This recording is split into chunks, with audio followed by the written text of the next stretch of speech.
All right, listen up, folks. If you're tired of the same old generic drinkware, wallets, knives, it's time to step up your game with Bourbon Mountain Productions.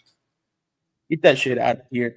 That's right. We're talking custom laser engraved tumblers, badass knives, leather wallets, and more. All personalized your way. Birthdays, weddings, corporate gifts, or maybe you just want to flex on your friends with one-of-a-kind design, we got you covered. And let me tell you, this ain't no cheap, slap-together nonsense. No.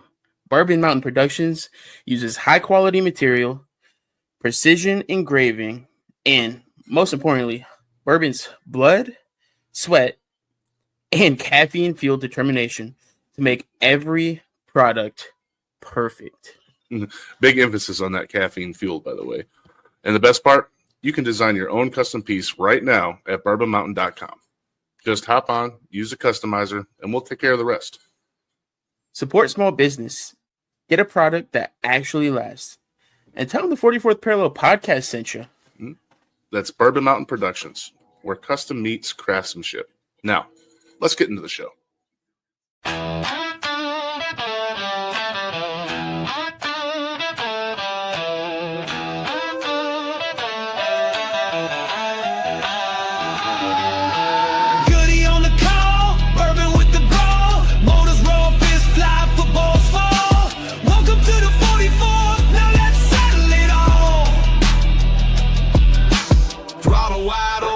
Flying high, digging, hitting triples like he's born to fly. Clutch to the corner, scrubbing like a pro. 38 got the fire, now watch him go. Down in the bayou, black and gold pride. Saints marching hard with that that stride. Sundays lit, we ride or die. Call the blitz, throw the bomb, watch that pigskin fly. This is the 4-4 fighter fall. Breaking bones or rushing the ball. From the cage to the track to the Superdome. Call, we bring the smoke, bring the pain. Goody and Bourbon running the game. Tattoo champ with the rainbow mane. Sugar Sean swinging, leaving legends in pain. UFC lights, blood on the canvas. One punch knockout, now they can't stand this. Fantasy kings and first down dreams. Commentary crisp like your game day wings. 44th crew with the takes that sting. You ain't tuned in, that's a cardinal sin. 3 sports, 2 hosts, 1 mic. From motocross tracks to MMA fights. From NFL Sundays to Thursday night lights. It's Goody and Bourbon riding the hype. Welcome to 44, strap in tight. NFL hits and that Saturday night fight. Moto 2 on Molly Saints to the sky. Deegan's got the danger, Sugar's got the sting. And we're the voices of everything. This is the 4-4 raw and real. Kickstart the chaos, break the seal. Where the dirt turf or cage, we bring the thrill. It's Goody and Bourbon on the mic, on the hill. The 44th Parallel Sports Show. Motocross, NFL, UFC. Unfiltered, unrelenting, unmissable. Hey, yo, what is going on, everybody? And welcome back to the 44th Parallel Sports Show. It's your halfway through the week show right here. It is Wednesday. I hope everyone's having a fantastic week so far. It is just me tonight. Not entirely sure if Bourbon's going to be hopping in later. He may or may not. We'll see what happens.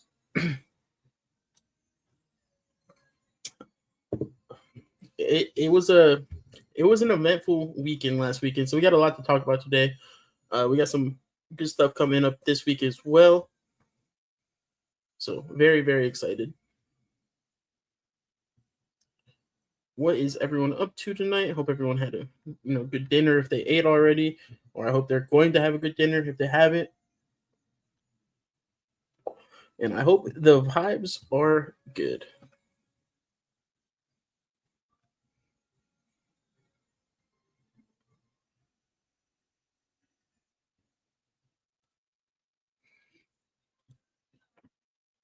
So a little bit about what we're going to be talking about tonight. We got the UFC 319 recap. We had Dricus du Plessis defending his middleweight title against Khamzat Chimaev. We got some NFL preseason to go over, some starters that have been named, some stuff like that. a little bit of fantasy football to go over as well for any of you guys that are participating and or interested in participating in the 44th Parallel Fantasy Football Leagues. Then we got the Unadilla National to talk about for motocross. That happened last Saturday. And then this weekend we have the motocross finale at Budds Creek. Should be a good one. And we got some crazy news today. This one has me a little baffled.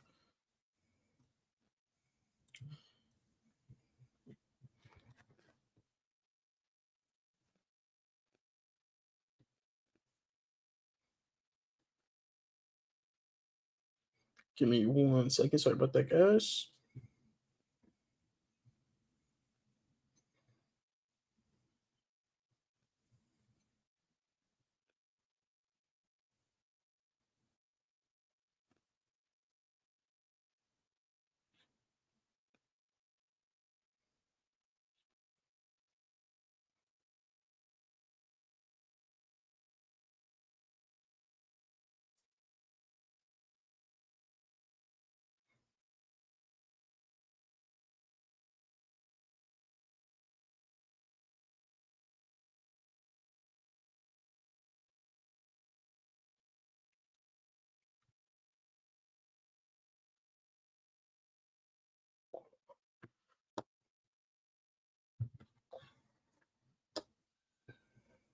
Bear with me. So sorry.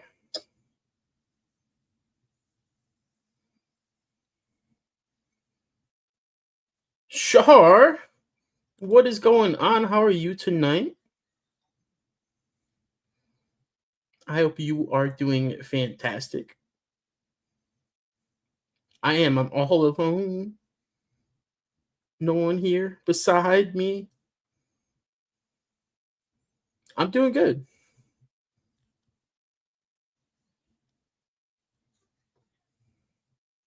I know. I don't know what I'm going to do with myself.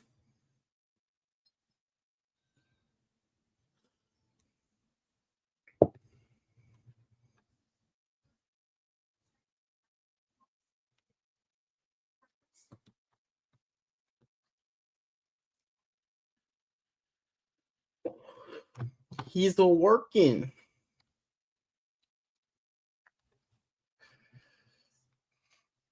I'm going to be mostly alone for the next several months until like November, to be exact.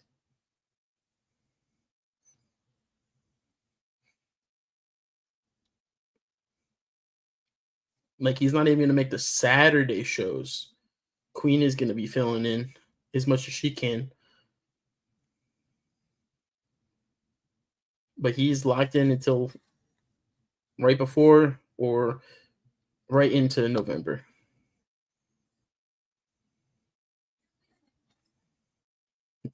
Okay, hear me out. Shadow comes back in October. Hey, I'll definitely be willing to game with some people during the week for sure, especially on the game nights. Absolutely. We do got a Pokemon in chat. Get Tim balls ready. Throw them out there.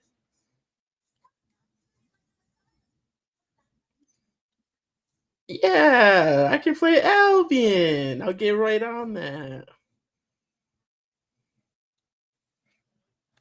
I don't know. Maybe I'll give it a shot. Maybe you'll talk me into it one of these days.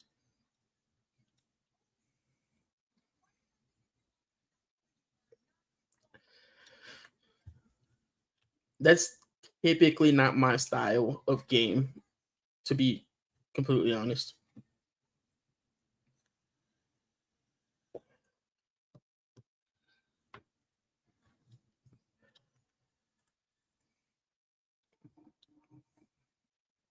But to be fair, I guess I haven't gave Albion a shot. Correct. Yeah, this is the sports show. We got quite a bit to unpack tonight.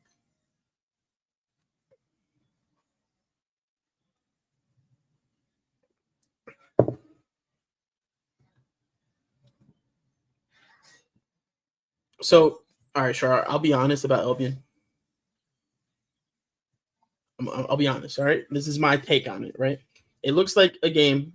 It looks like it could be fun. Okay, don't get me wrong, but it also looks like a game that you have to be committed to, and I will get very bored with it very quickly if I have to be on it constantly.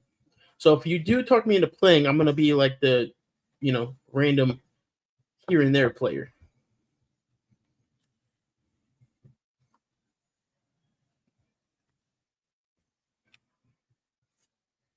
Because if I put too much time into it, I'll get really bored really fast.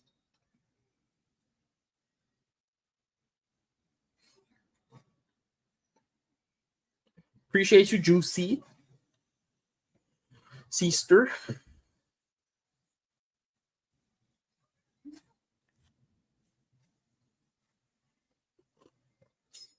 You pick like you were picking like apples and pears and stuff? Is that what you mean?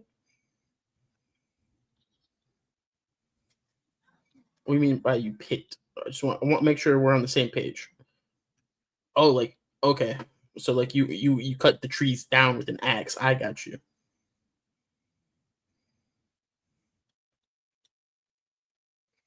You were lumber sharp.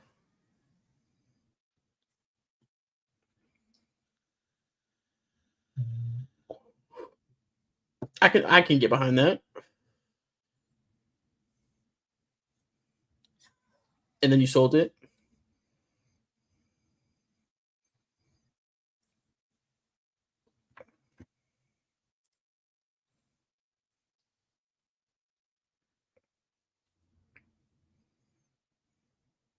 See, I don't know. My thing with games like that, I don't really care for the whole looting and then selling and then getting better gear. And I don't know. I guess I don't want to say I don't like grindy games. I do like grindy games, but I like grindy games where it's like more competitive. And I know there's a PvP aspect of Albion. But like even DayZ, for example, I have a ton of hours in that game, and I haven't touched it in a very long time because I burn myself out on it. Honestly, it's like you go around, you do loot runs, if you're playing on a community server, you go find the traders and blah blah blah. You can go to the PvP zones, but aside from that, I don't know. I burn myself out on it. Yo, Big T, welcome in, brother. I hope you were doing well.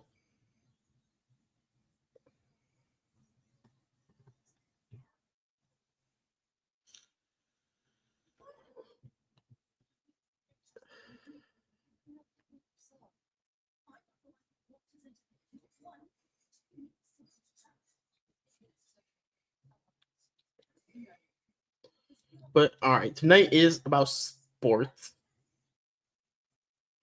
So let's talk about some football. We got some NFL preseason going on. Big T's out here hunting for shinies, trying to catch them all. W guy. But yeah, let's hop into some NFL talk.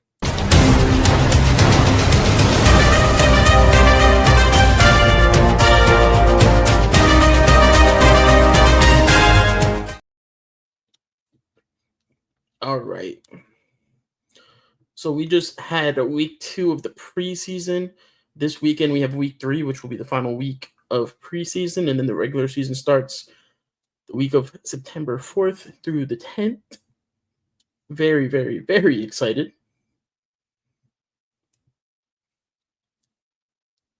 So we'll do a quick recap of all the games. So starting out, we had the Titans taking on the Falcons. The Titans ended up getting a close win with a 23-20 score.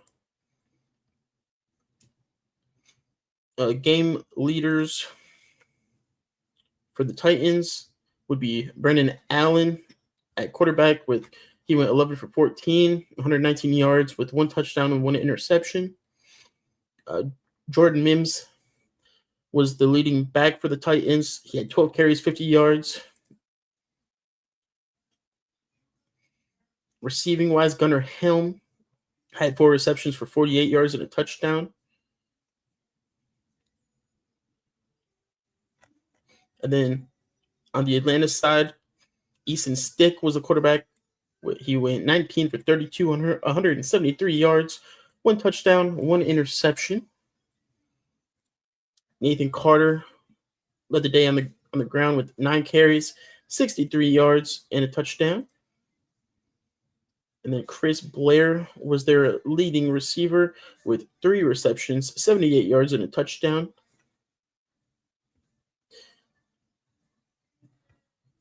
Tennessee was able to hold on.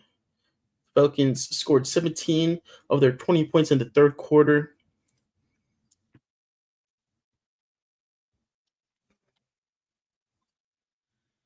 All good, Char. Get them dishes done. Don't forget to use soap.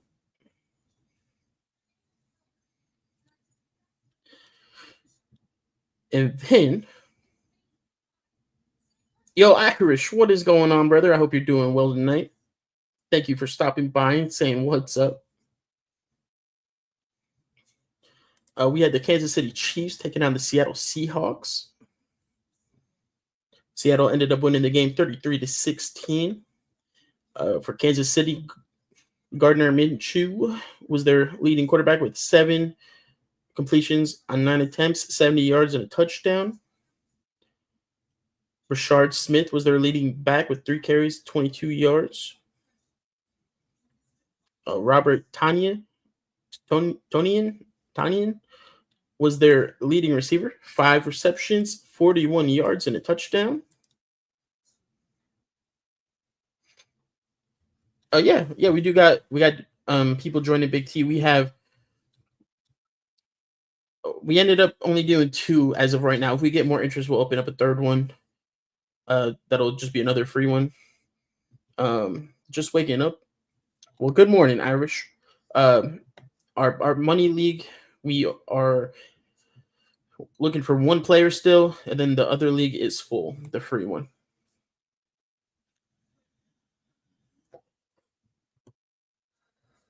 So just looking for 1 more player.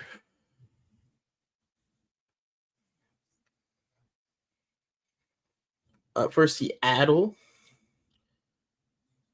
they had Drew Lock on the field for the most of the game. He was 10 for 12, 129 yards, and 2 touchdowns. It's a good day for Drew Lock. Sam Darnold and Jalen Milroe also got to see the field. Sam Darnold went 4 for 4 at 34 yards. Jalen Milroe, the rookie out of Alabama, went 3 of 5 for 46 yards.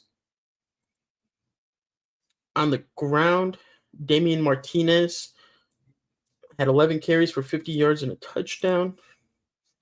And Derek Young was their leading receiver, 3 receptions, 52 yards. Jake Bobo also had 2 receptions for 24 yards, and both of those were touchdowns.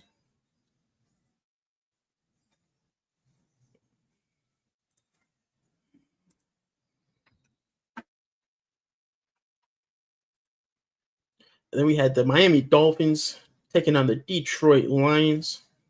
The Miami Dolphins ended up getting the win 24-17. Zach Wilson was their leading QB. He had 15 completions on 23 attempts, 151 yards and a touchdown. Quinn Ewers also got some good playing time. He went 11 for 17, 116 yards and 2 touchdowns. Good day for the rookie. Ollie Gordon II was their leading back with 10 carries and 50 yards. Theo Weiss Jr. was their leading receiver with 6 receptions, 80 yards, and 2 touchdowns.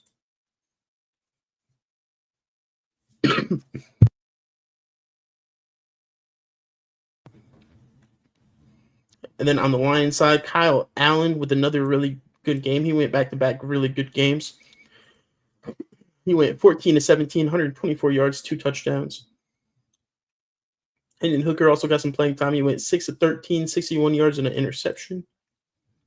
For the Lions running backs, Jacob Sailors led the day, 13 carries, 39 yards.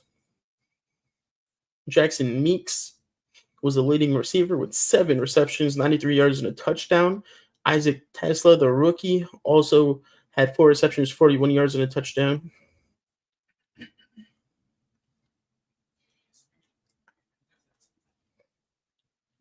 Also, I don't know if anyone saw, real quick, off topic. Did anyone see that Frank Caprio died? Dog.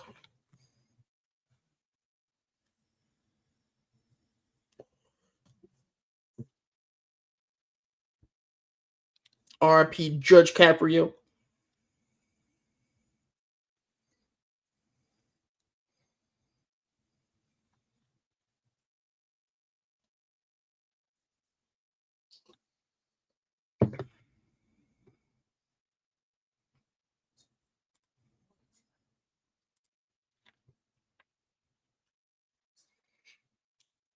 But back to football real quick. We had the Green Bay Packers taking on the Indianapolis Colts. Green Bay ended up winning 23-19. Taylor Algorithma, no idea how to say his last name. I gave it a go. Was their leading quarterback, 7 completions on 11 attempts, 109 yards.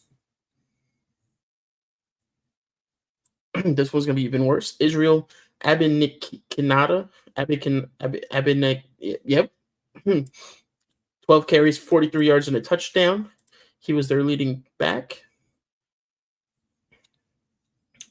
For their wideouts, Cornelius Johnson was their leading receiver, 3 receptions, 41 yards. And then for the Colts, Daniel Jones went 7 of 11, 101 yards. Anthony Richardson went 6 of 11 for 73. Also, the Colts did name their starting quarterback. They're going with Daniel Jones. Anthony Richardson is not going to be the Colts starting quarterback this year.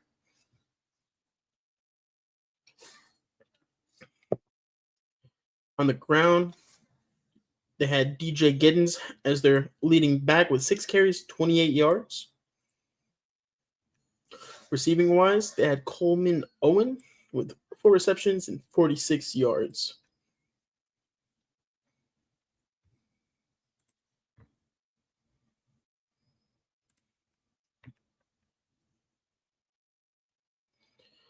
And then we had the New England Patriots taking on the Minnesota Vikings. Minnesota. Joshua Dobbs was the Patriots quarterback for the day. 11 completions, 16 yards, 106 yard. 11 completions, 16 attempts, 106 yards, and a touchdown.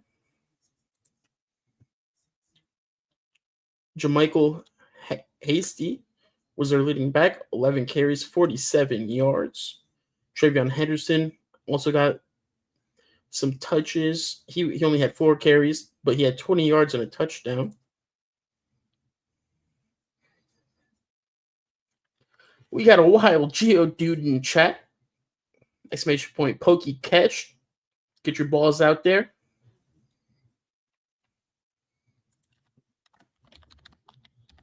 You can do pokey check to see if you already got it.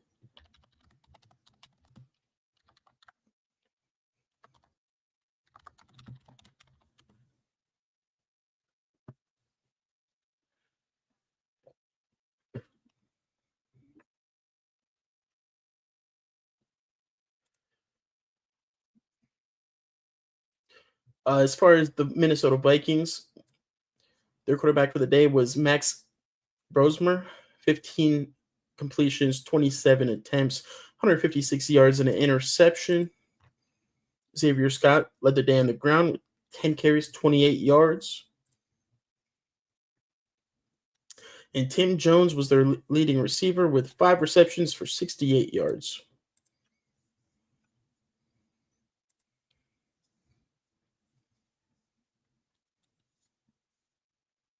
And then we had the Cleveland Browns taking on the Philadelphia Eagles.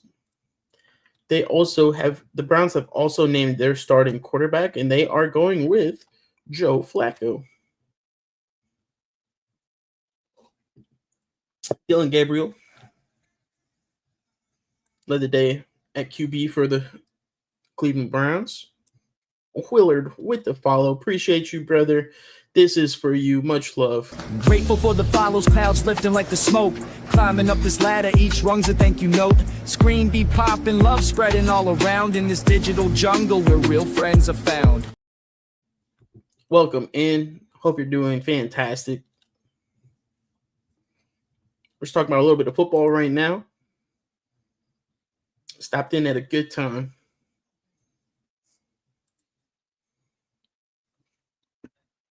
So Cleveland ended up winning 22-13 over the Philadelphia Eagles. Dylan Gabriel was their quarterback for the day. He went 13-18, 143 yards and an interception. Pierre Strong Jr. was their leading back with 13 carries, 89 yards. Amani Marshall also had 6 carries for 25 yards and a touchdown. And then receiving-wise, they had Caden Davis, 3 receptions, 44 yards. Gage Larvadane, I think, 3 receptions, 43 yards. And Jamari Thrash, 4 receptions, 43 yards. I will say Dylan Gabriel did have 2 turnovers with the interception as well as a fumble. On the Philadelphia side, they had Kyle McCord, the rookie, going 8 for 16, 47 yards and a touchdown. Montrell Johnson Jr. was their leading back with 6 carries and 20 yards. And Ines Smith had 2 receptions, 19 yards and a touchdown. And he was their leading receiver.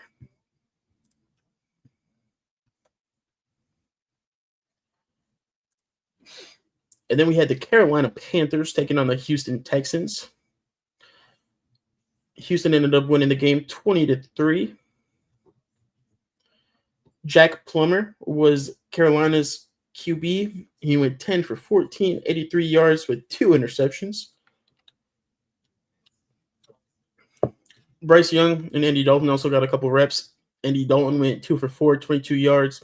And Bryce Young went 0 for 2. Kayron Lynch Adams was Carolina's leading back. He went 5 carries for 27 yards. And Bryson Tremaine was their leading receiver with 3 receptions and 46 yards. On the Houston side, CJ Stroud ended up getting out there and getting him a touchdown. He went 6 of 8, 44 yards and a touchdown. But Davis Millis was their lead quarterback, or most yards. He went 8 for 14, 61 yards with no TDs. Houston's running backs, Woody Marks led the day with 7 carries, 40 yards. Chusey with the sub. Let's go. 9 months in a row. It's a Twitch, baby. This is for you, Juicy. Much love. You could do the rump shaker, huh? The thug shaker. Give me the thug shaker, dude. Shake your ass.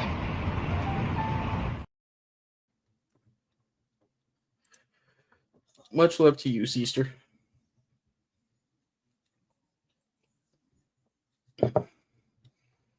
Yo, Ruby, what is going on? Welcome into the 44th Parallel Sports Show. I hope you are doing fantastic tonight. Thank you for those check-ins.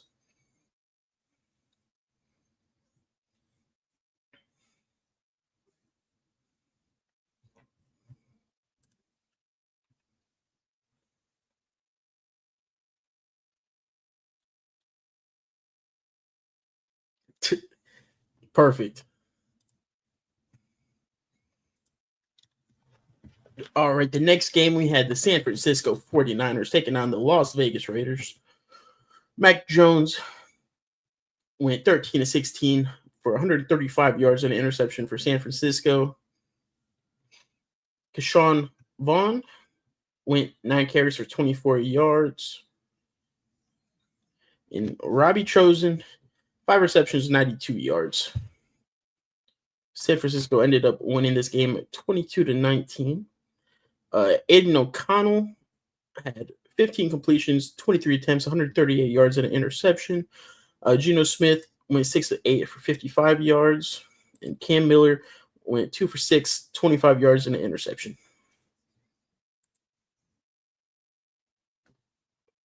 Ads done. Welcome back.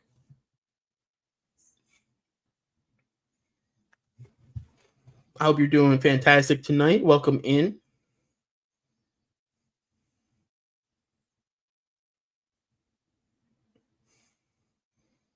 Hey, all good. Take care of business.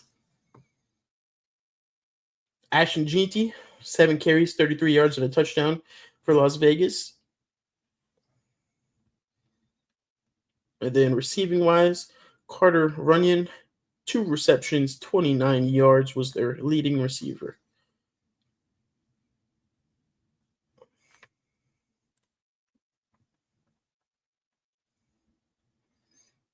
And then we had the Baltimore Ravens taking on the Dallas Cowboys. The Ravens ended up getting a win 31-13. Cooper Rush went 20-30, 198 yards, 1 touchdown, 2 interceptions. But hey, he might have threw 2 picks. He did go out there and, put a little whooping on his old team, Dallas. Sleepers for fantasy. We're actually gonna get into some fantasy football talk here in a little bit. So I'm excited for that because we do have some people in the community that are playing in some of the leagues that are completely new to fantasy football in general. So we're gonna do like a mock draft and everything. Should be some fun. Should be a fun time.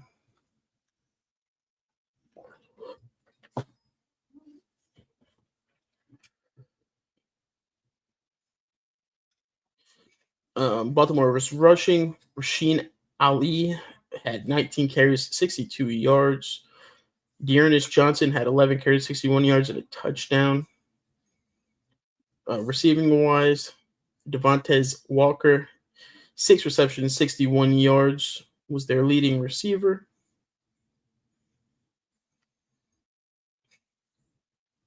On the Dallas sideline, Joe Milton III went 9 of 18, 122 yards and an interception. Miles Sanders was their leading back with 7 carries, 15 yards. And then Jonathan Mingo was their leading receiver with 1 reception, 49 yards.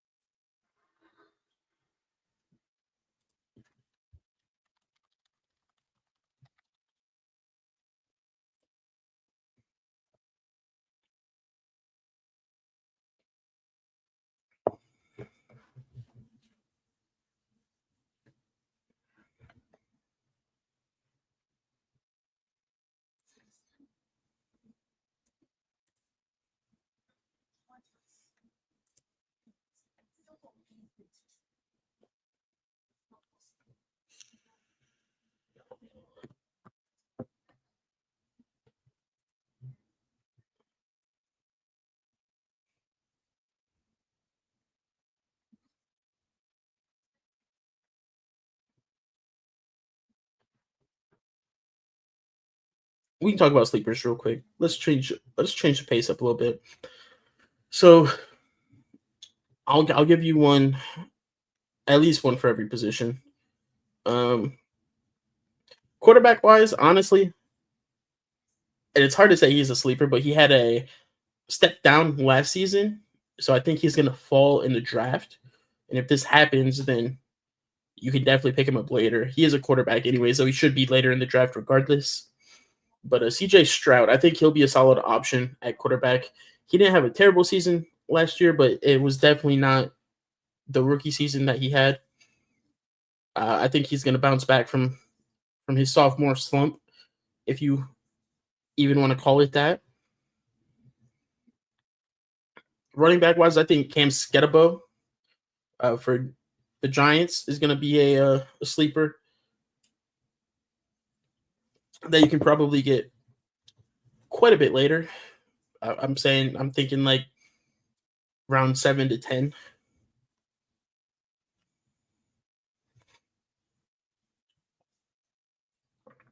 He's coming off a injury, but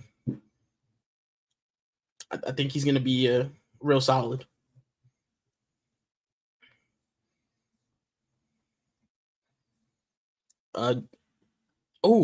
Actually, another running back that I think could be really good too is Braylon Allen, especially if Breece Hall doesn't stay healthy.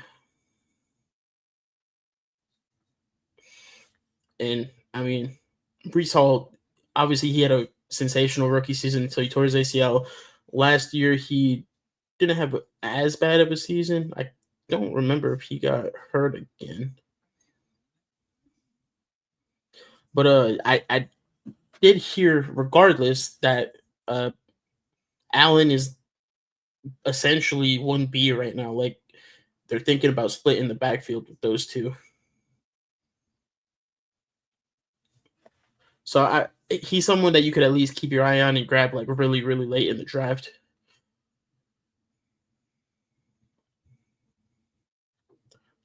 Wide receiver wise,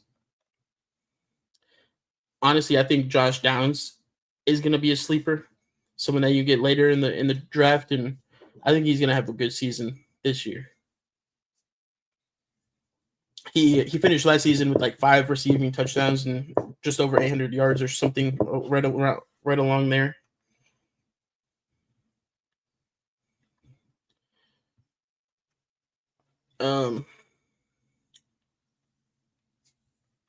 Tight ends, I think there's a lot of sleepers, especially with the rookie class. We got a couple of really solid tight ends. Colson Loveland, Tyler Warren.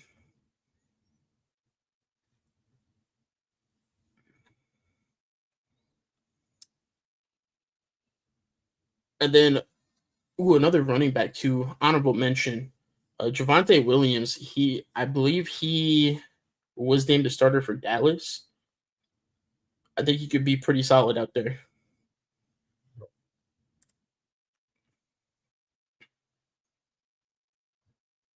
And then also you got like, the DeAndre Swifts, the Chase Browns, the Trey Bensons, Keon Coleman, Jacoby Myers, Michael Pittman Jr.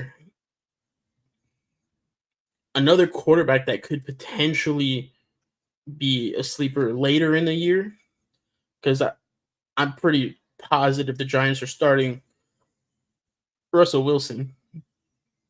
But someone later in the year that I think is going to get on the field and going to play one way or the other, whether that's injury or he just beats him out or poor performance by Russell Wilson, is Jackson Dart. He's looked really good in preseason so far. I think he's going to be getting some reps probably midway through the season.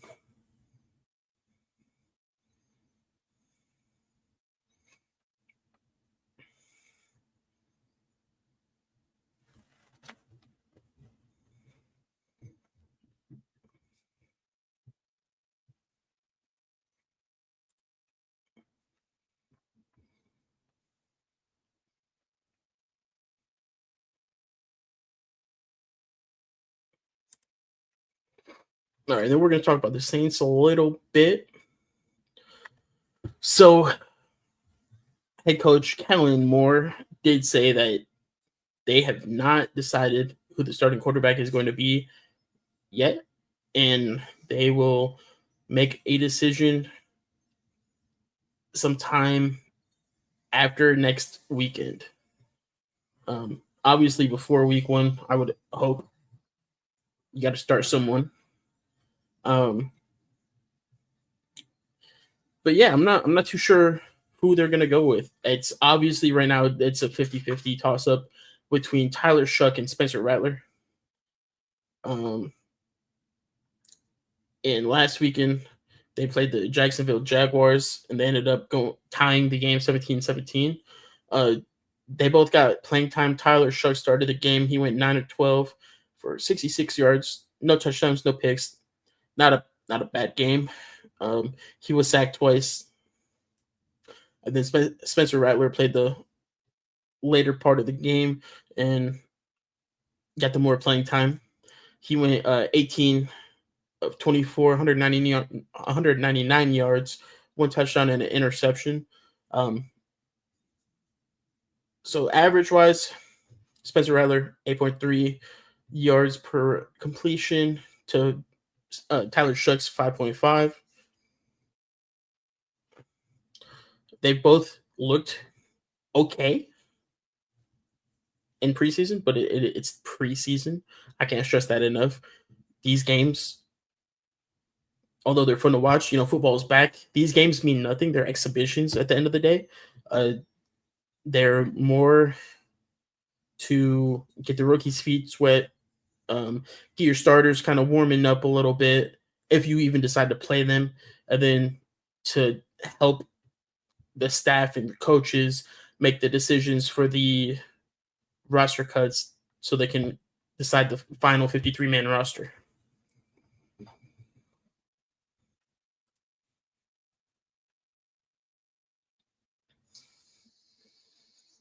And all right, here's another thing too, right? With that being said, neither of these quarterbacks have had a whole lot of game time with the first string offense.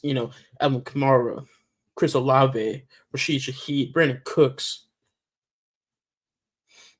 So that's another thing to think about as well.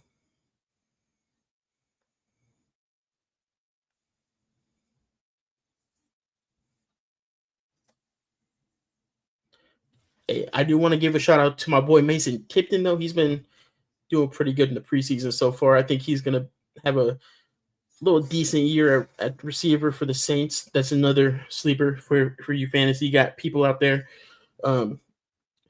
Mason Tipton could be a steal late in the draft, especially if he gets some more playing time down the stretch. And I think he's going to. I think he'll end up getting mixed in.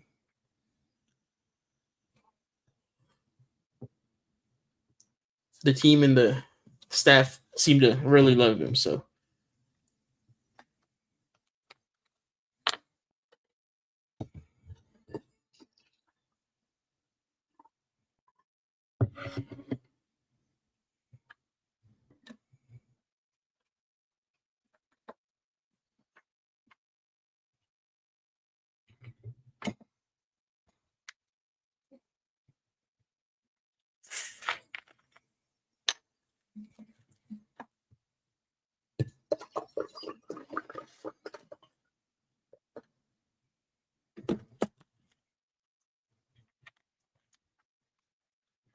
Yo, by the way, all my Michigan people out there, this is fire.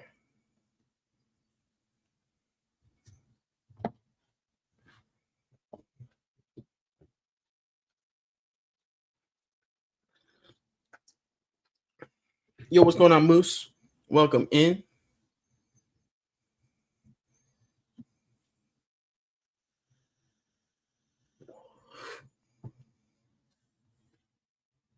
What it do?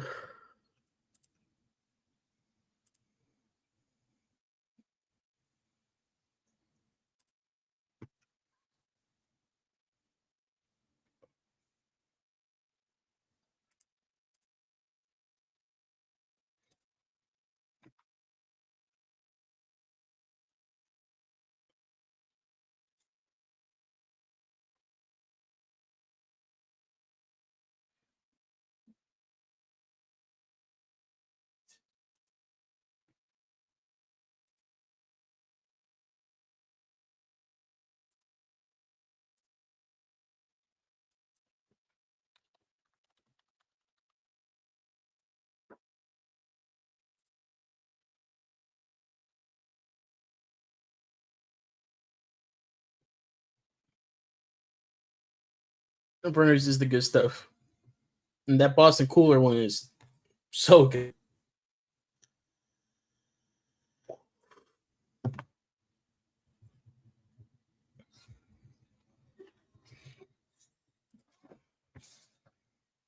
All right. we are going to be doing a mock draft.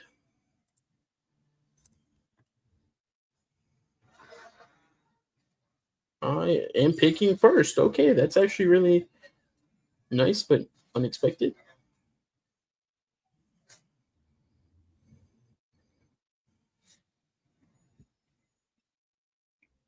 Moose, you gotta give it a shot. It's really, really good. So the draft starts in 50 seconds. For anyone that doesn't play or is getting into fantasy football but hasn't played fantasy football before, I'm doing a mock draft right now to help you guys just kind of get an idea of how to go about it. So this is your list of players that have not been drafted. This is your roster over here. On your mobile device, it is going to look a little different. But you can scroll through. These are in order from fantasy point projections. So these are the highest projected players.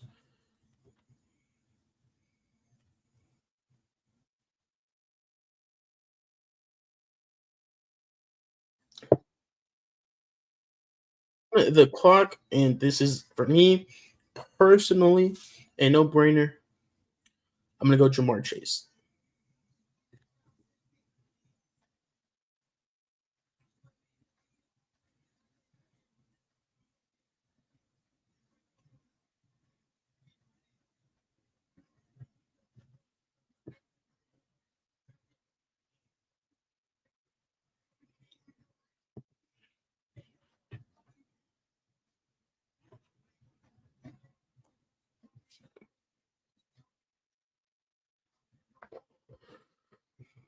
Now we just got to sit here and wait until it's our turn again. Can I see? Oh, yeah, here. Okay, here you go. Now you guys can see the draft board. So far, I went first. I took Jamar Chase. This team took Bijan Robinson. CeeDee Lamb came off the board third. Saquon, followed by Jahmyr Gibbs.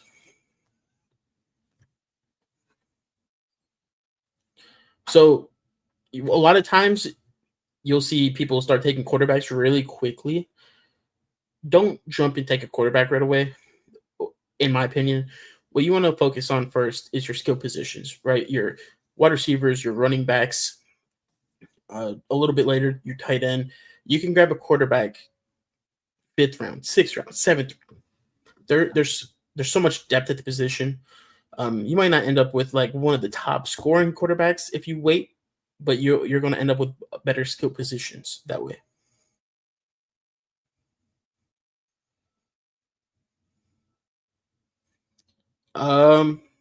Honestly, it's pretty different every year. Big T. I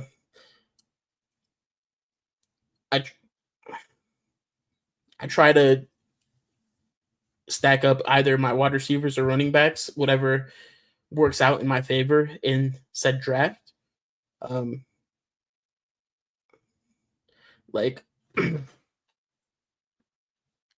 So for last year, my championship team, I had Joe Burrow at quarterback.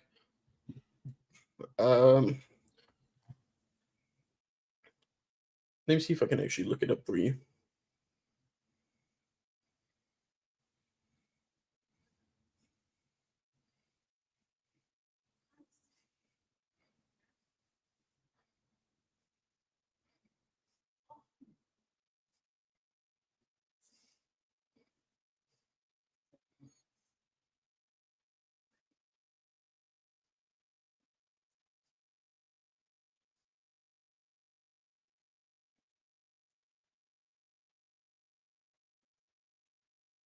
Okay, it won't let me actually look at the team. But I had Jamar Chase, Joe Burrow, and then I think I had 2 good wide receivers, and then I think I had Jamar Chase and CeeDee Lamb, actually. Willard, are you still here?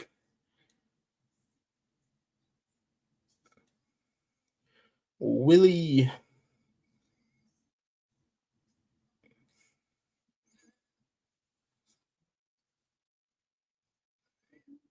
But I try to get my wide receivers or running backs really strong, and then whatever one is stronger, I try to make the other one as close to that as possible.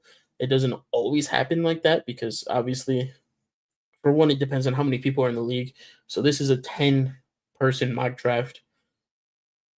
So there's going to be a little bit more depth than like a 12-man, but still not bad. So far I got Jamar Chase. So now I could go for another wide receiver and get that filled up. Or I could swap it up and go running back. Okay, this is really fast. I'm going to go Jonathan Taylor. So I went with the next best available running back. Jonathan Taylor had a very weird season last year because of a variety of reasons. But I think he's going to have a really stellar year this year, especially if you look 2 years ago. Oh, it's my turn again. AJ Brown. So now I got Jamar Chase and AJ Brown, two really solid wide receivers. They're both two number one wide receivers on their teams. Jamar Chase is arguably the best or second best wide receiver in the NFL. And then AJ Brown is at least, I would say, top 8, if not a little higher than that. And then Jonathan Taylor, like I said, and we can actually look at this. So last year he had 303 carries, 1,400 yards, and 11 touchdowns, which, don't get me wrong, great season. The year before that, though, he had like a crazy season. And I think he's going to have closer to in between season, if that makes sense. I think he's going to have a better season than he did last year, but not as good as he did 2 years ago.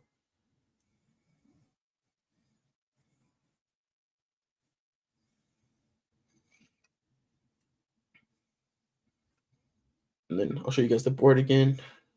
So yeah, so Lamar Jackson was the first quarterback to come off, and I'm assuming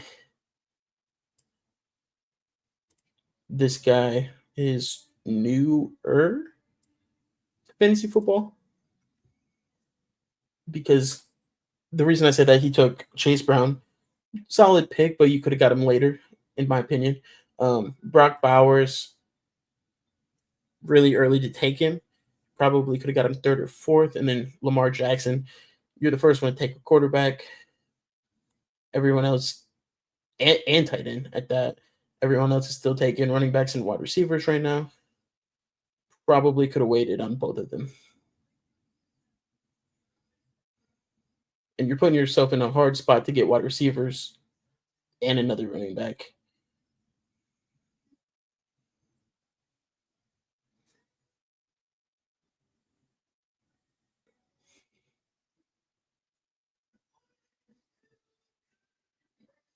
Second quarterback to go. But that one, I'm not as mad at that one. So you got Puka and Amon-Ra, 2 really good picks. And then he has the rookie Omarion Hampton, solid running back, potentially.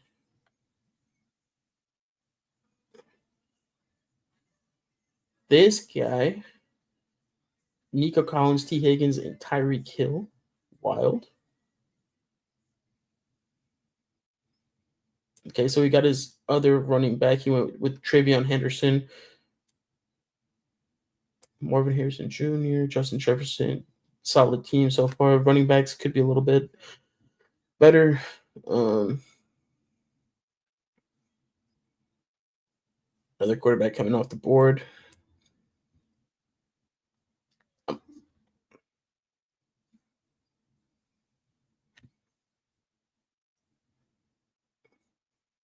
So we'll wait and see if 1 or 2 more quarterbacks come off. By the time it gets to me, we'll pick a quarter. Okay, so we're good.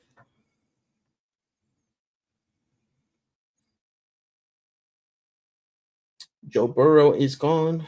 All good. That's who I would normally try to get at quarterback.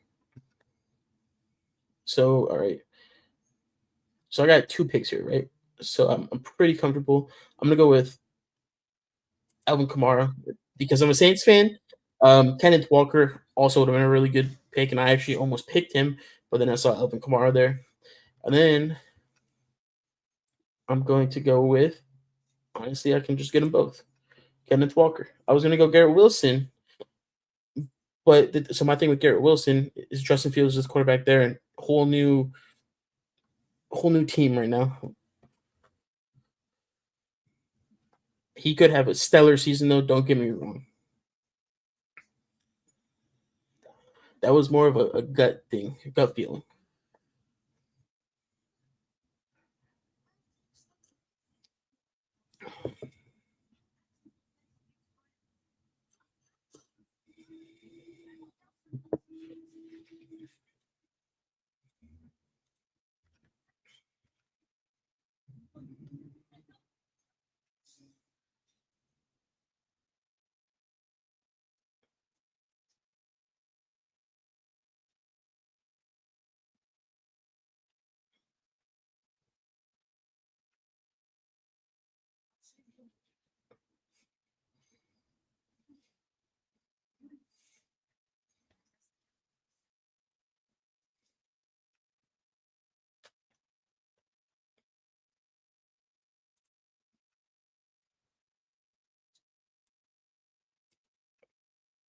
And if you guys have any questions, honestly, feel free to shoot.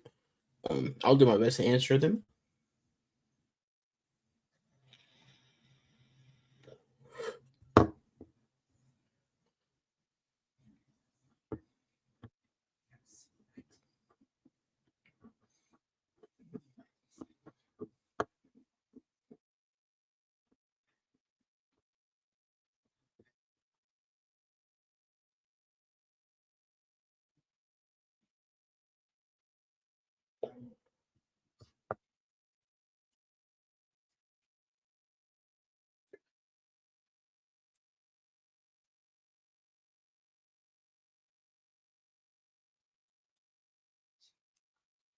So with my next 2 picks, I'm probably going to grab a tight end and a quarterback. And then when I get back around, I'm going to grab a wide receiver and then best available running back or wide receiver.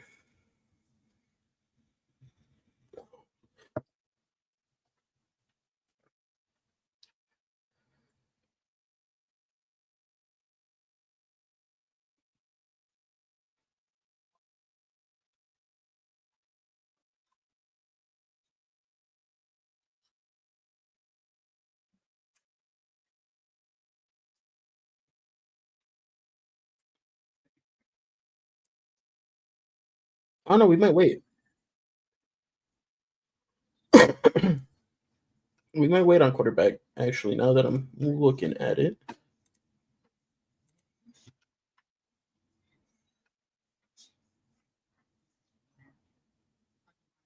All right, let's grab a tight end real quick. So we'll go Travis Kelce. He had a bad season last year. I think he'll be all right. And then let's take a look at wide receiver. Honestly, I think I'm going to go with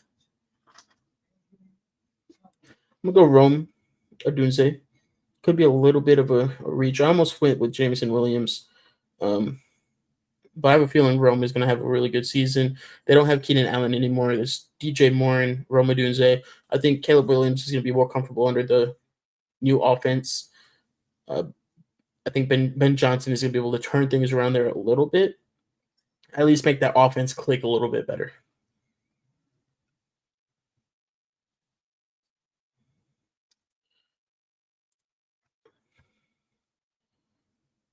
But then if he's there, I think I'm going to go Aaron Jones. Oh, you know who I'm going quarterback? Maybe. It's a reach.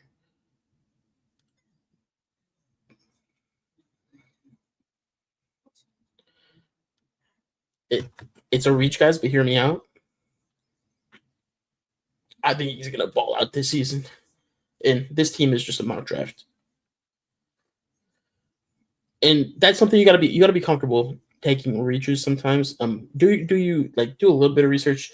And you don't have to do it ahead of time.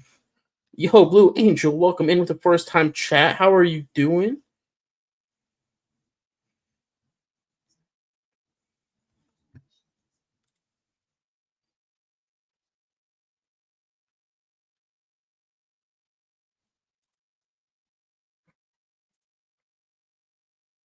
Chilling like a villain. Love to hear it. What you up to tonight on this fine and beautiful Wednesday?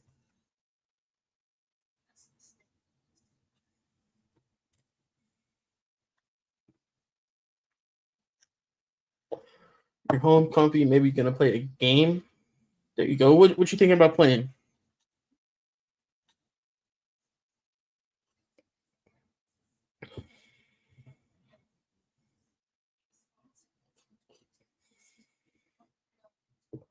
No fucking clue. I hear you.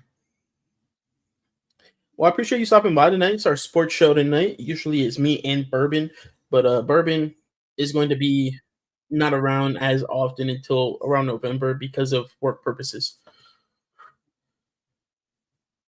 All right, let's see. All positions. Look at that. He's still there too. Ooh, gotta do it.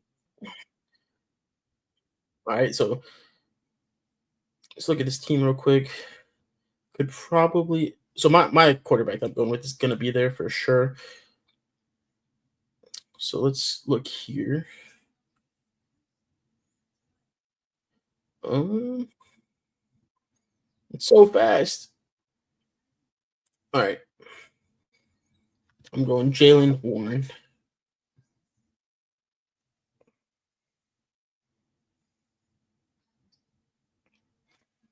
I vote either Warframe or Bioshock. Ooh, actually, what Doom? Like the new Doom or like old school Doom?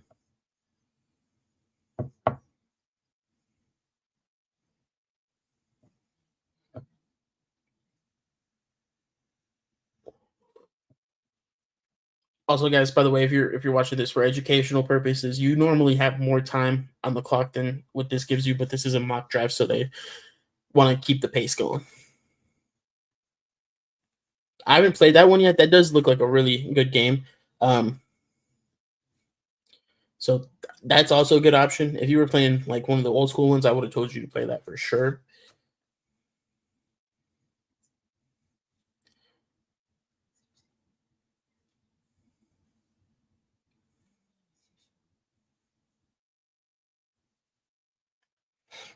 Almost video gamed out. That's not good.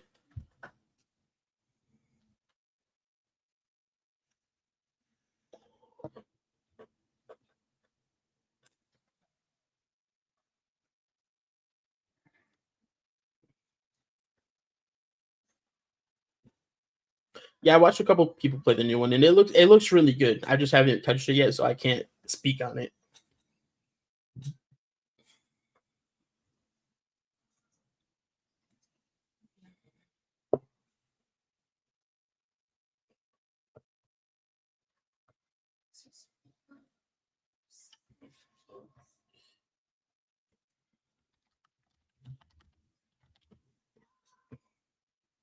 I'm unfamiliar with Dead Cells too. I've actually never heard of that game, so forgive me.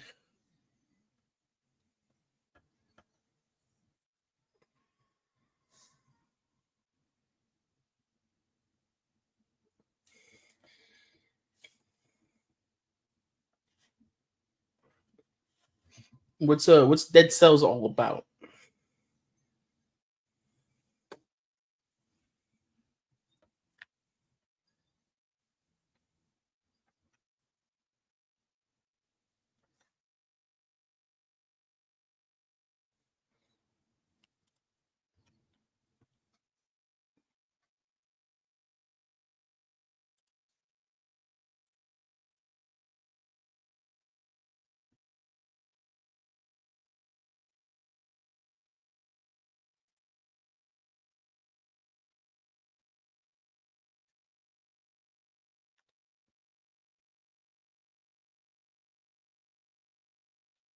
Roguelike, I got you.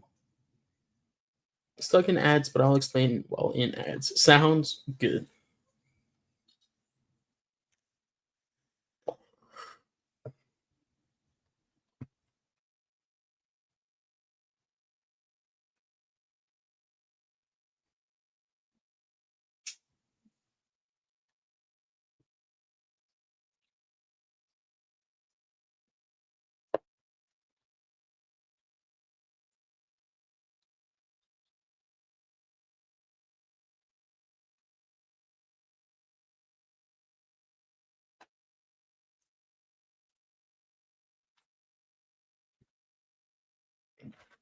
Basically, Dead Cells. Welcome back from ads, by the way.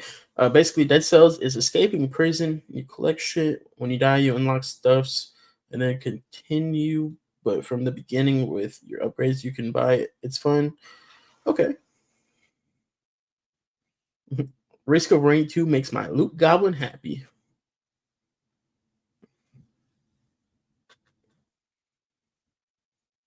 You always gotta let the loot goblin free sometimes. Usually when you're playing with friends and you steal all their stuff, and then they get mad at you. But that's the fun in it.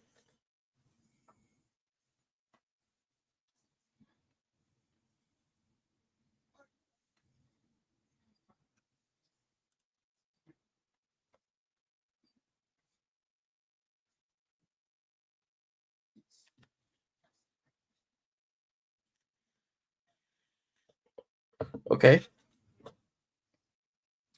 So typically I also play a lot of games. I'm really into the uh, Hazelnut Studio games.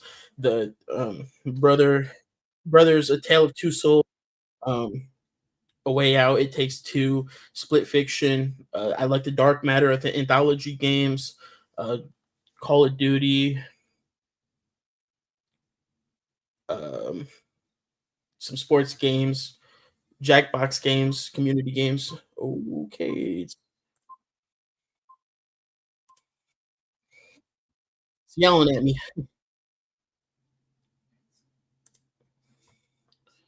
All right. Let's see.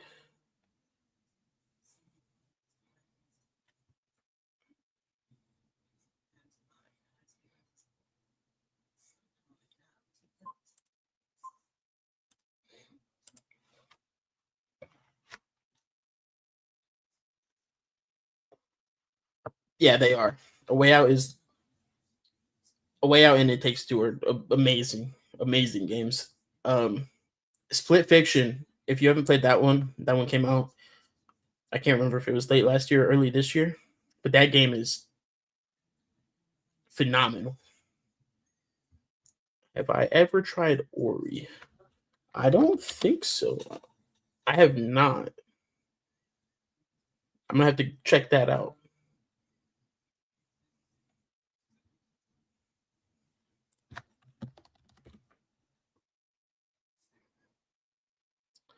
What one do you? I mean, I'm assuming start with the first one, Ori and the Blind Forest.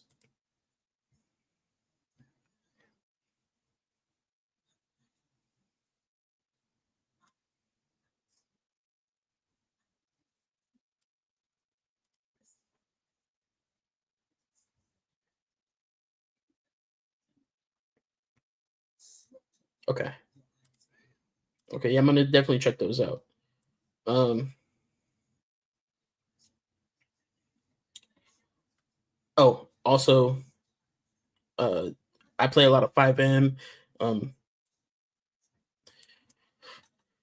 I like the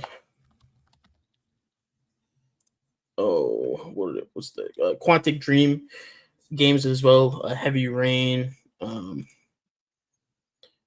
Beyond Beyond Human, I think. Or Beyond Two Souls, rather, not Beyond Human. Beyond Two Souls. There we go.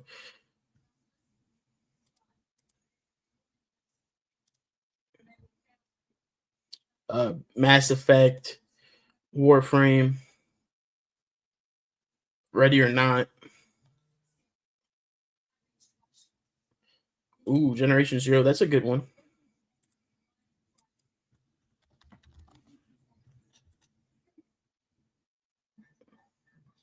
I haven't played that game in a while, but that is a fun game.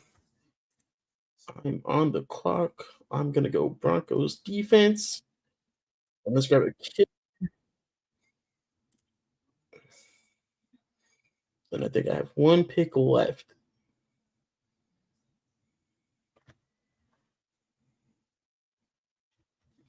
So I'm actually a baby techno in Warframe, but I've been checking it out.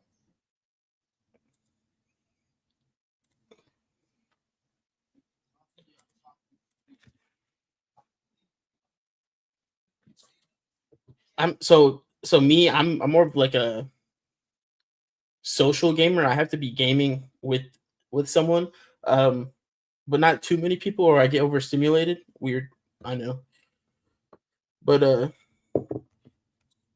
Warframe is definitely one of the games that like I have to be playing with other people. I'm not. I don't know if I'm playing a solo game. To me, there has to be like a campaign or a story or something. And Warframe is just a little bit too much open worldness with not enough story guidance. I mean, there's the cutscenes and everything. Don't get me wrong, but I don't know. Just my take.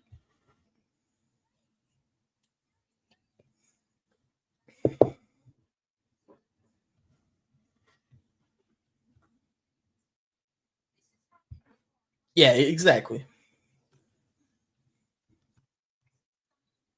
I'm glad that made sense because in my head, I was just spewing words and I didn't think it did.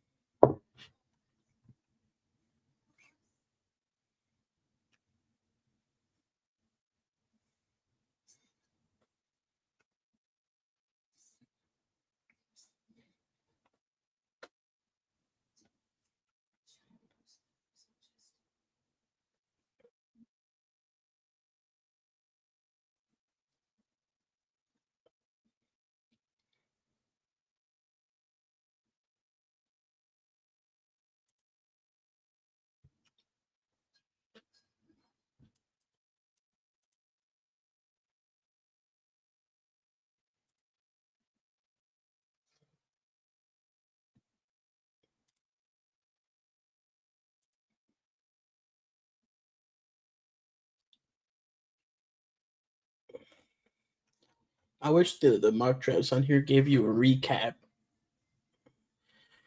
I think I ended up with a pretty solid team though, guys. As you can see, you definitely want to load up on the running backs and wide receivers early, and then you start filling in the later rounds.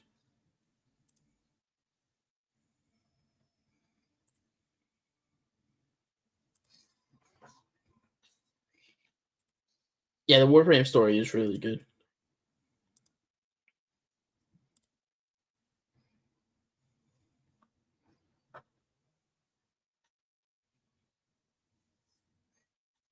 Yeah, I agree. I agree. They don't. I will say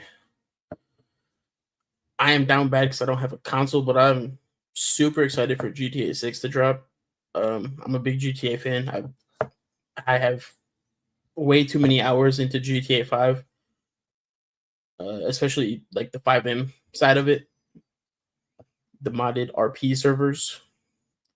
Um, super enjoy doing that and being able to. I don't know. So for like that, you don't necessarily have to play with people. There is just other people that you interact with when you want to, and you create your own story.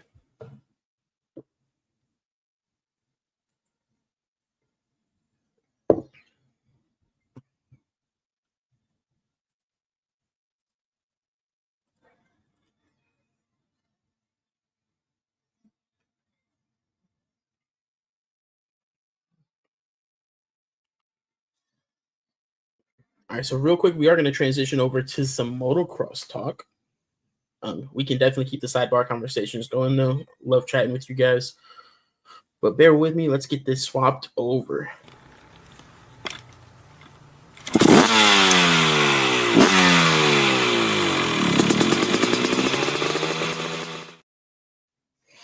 All right. So we had the Unadilla National, the 10th of 11 rounds. This is the 250 overall results. So Joe Shimoda had himself a day. Sounds good, Blue. Appreciate you. I hope you have fun with your games, and it was very nice chatting with you.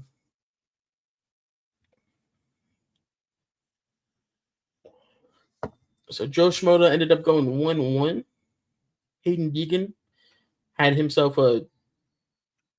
All right, it's crazy saying it. He took second place. He went 2-3. Hayden Deegan had himself a bad day. He wasn't super comfortable on the track.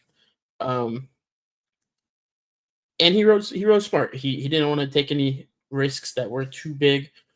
He's in championship mode at this point. As long as nothing catastrophic happens, he'll be wrapping up the championship next week at Budds Creek. Tom Vial went 4-2 for a third. Seth Hamaker went 3-6 for a fourth. Julian Beaumare, Juju went 6-4 for a fifth. Garrett Marchbanks went 5-5 for a sixth. Jordan Smith went 8-9 for a seventh. Ryder D. Francisco went 11-8 for an eighth. Nate Thrasher went 13-7 for a ninth. And Levi Kitchen went 10-10 for a 10th overall. Point standing wise, Hayden Deegan has a 43-point lead on Joe Shimoda, and everyone else is nowhere near those two.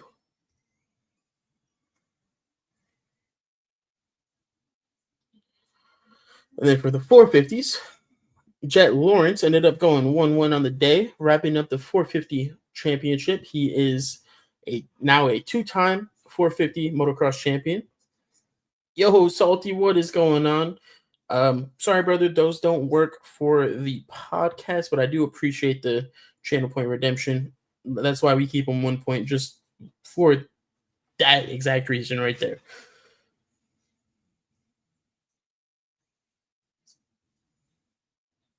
I got you. I hear you. Just talking about some sports, talking about some motocross right now. We had the Unadilla National last weekend. Jet Lawrence ended up wrapping up the 450 championship. He's a two-time 450 motocross champion now. Hunter Lawrence ended up going second with a 2-2. Eli Tomac took third with a 3-3. RJ Hampshire went 4-5 for fourth. Justin Cooper went 6-4 for fifth. Dylan Fernandez went 7-6 for sixth. Malcolm Stewart, Mookie went 10-7 for seventh. Bam Bam Barsha went 9-8 for eighth.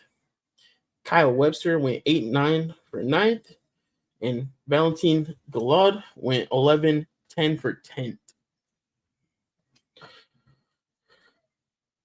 Also, Jorge Prado is cooked. So he got the whole shot, was leading Moto 1. As you can see, he finished 12th. He went 15-12. Also, all right, before we criticize Jorge Prado too much, Ken Roxon, coming off the couch, took 5th place in Moto 1. He ended up pulling off in Moto 2. His fitness isn't all the way there. Obviously, coming off the couch, I'm impressed. Hey, good job, Kickstart Kenny.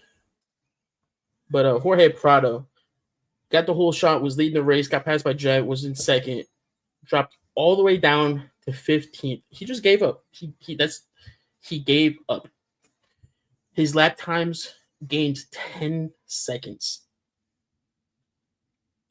He got passed by Jet, felt pressure from Hunter and Eli, and just got passed and then passed and ended up in 15th by the end of the race. This man is a MXGP 2 or 3-time champion come over here for the first year and take no responsibility for what's going on, blame it all on Kawasaki. You might not be comfortable on the bike, sure, but you got to take a little bit of responsibility in that as well. You can't just blame the team. So the talks now for Jorge Prado is that he will be going to KTM next year for a very, very, very minimal deal, guaranteed with big bonuses.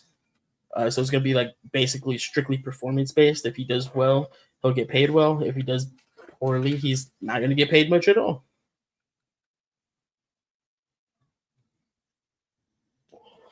And honestly, I mean, that's what that man needs right now.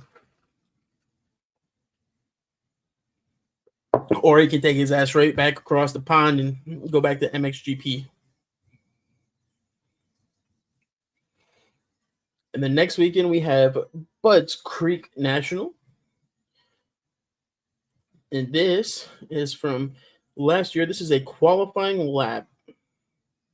Actually, let me reshare. Hold up. I want to make sure you guys can hear this bike.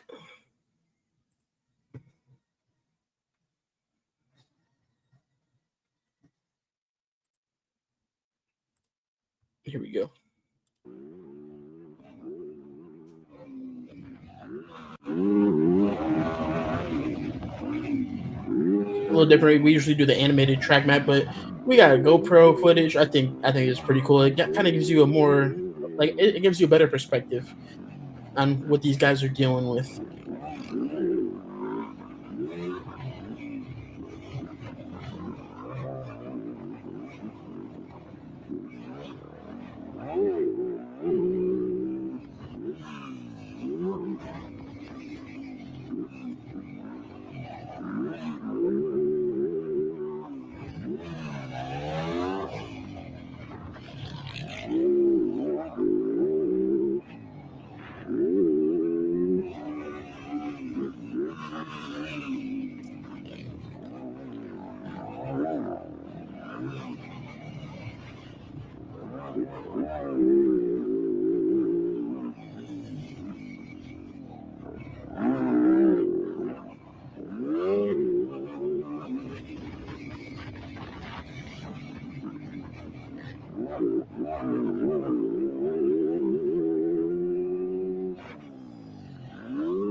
We got a Pokemon in chat, a Celio. Exclamation point, Pokey catch. Get them balls out there. Attempt to catch it.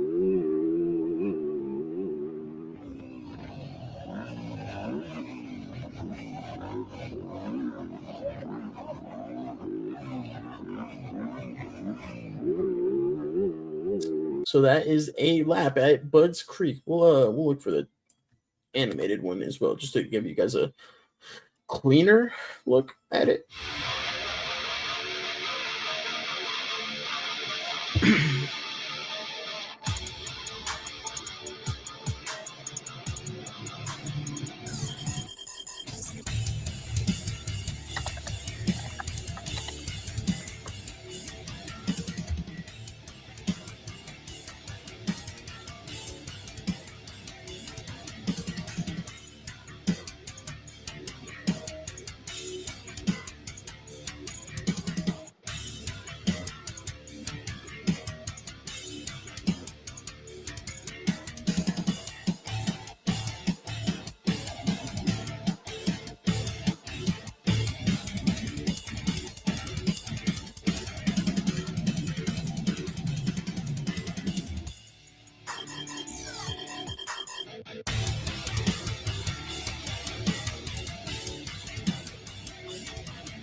So that was a GoPro footage as well as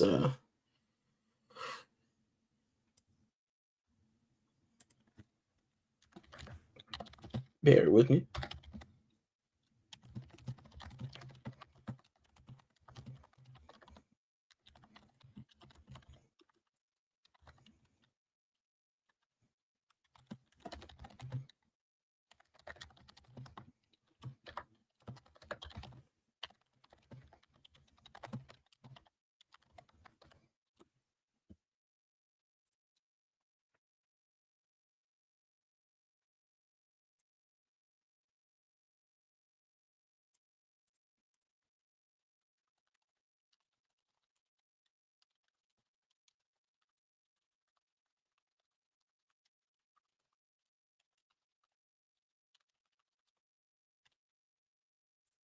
All right, sorry about that.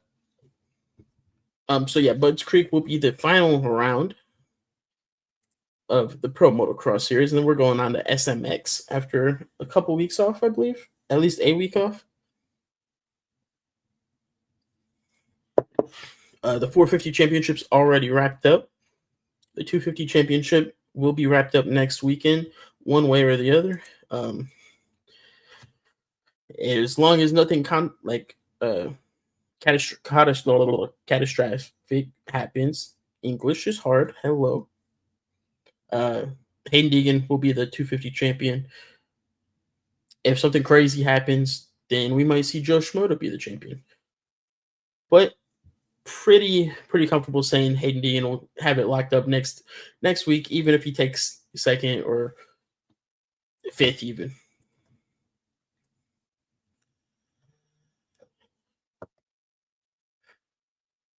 As long as he scores points, essentially, he's the champion.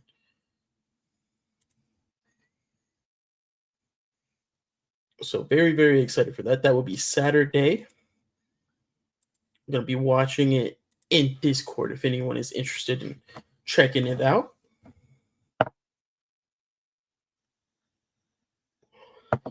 And then, before we jump into the UFC, I want to talk about this a little bit. Let me get it pulled up for you guys. This right here, wild.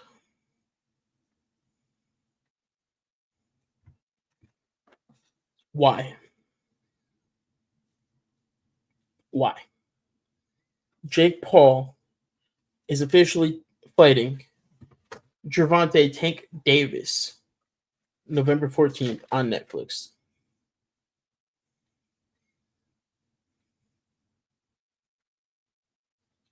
Oh my gosh, he's actually fighting a boxer, guys. But wait. Let's look up Gervonta Davis for anyone that doesn't know. So he's 30 years old. Okay. We'll go right to BoxRec. Oh wow, he's undefeated. He's 30-0-1. But wait, he's 5'5.5". And let's see how much he weighs, guys. Oh, weird. He fights in the lightweight division. Huh. Okay. So let's see.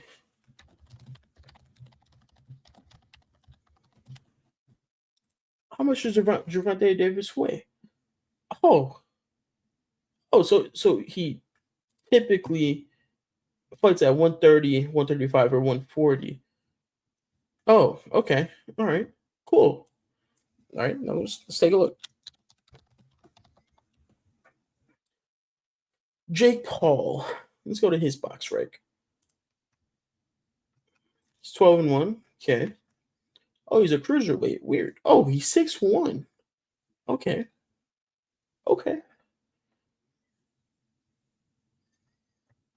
So yeah, let's see how much Jake Paul weighs.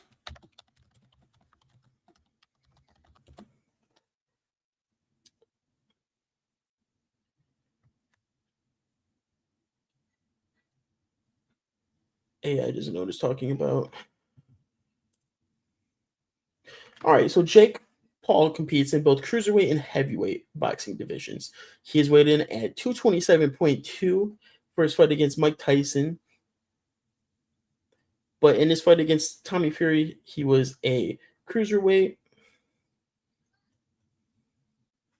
So let's see what he weighed against Tommy Fury.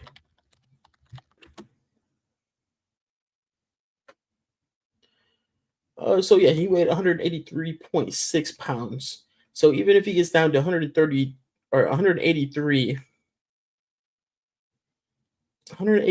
okay, versus 155. And that's like probably Tank's max is 155. That's giving him a little extra credit. That's at least 30 pounds. But Gervonta Davis is probably more realistically going to be around 145 or 150. Let's be real. So we're looking at 35 to 40 pounds and 8 inches of height. Jake Paul is way bigger than this dude. Who do I have? Well, I mean, technically, Skull, it's an exhibition bout, so there's no technical winner. But based on size alone, I mean, I would love to see Tank out there and crack him. But I think Jake's too big for Gervonta. And I hate saying it, but he is. Jake's a big boy. I mean, 6'1", and most recently weighing in at, I think, 217 against Julio Chavez Jr.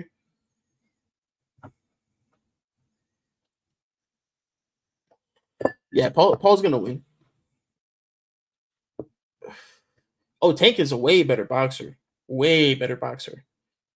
He's just way too small for Jake. Tank Davis is 30-0-1.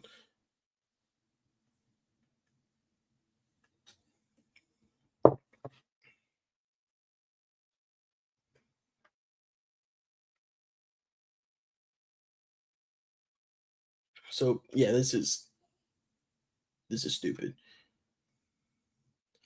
I like how they, blew Tank up to make him look similar in size. Oh, he doesn't need it at all. It's just a money grab. It's an exhibition fight. They're just gonna go out there and get a paycheck from Netflix.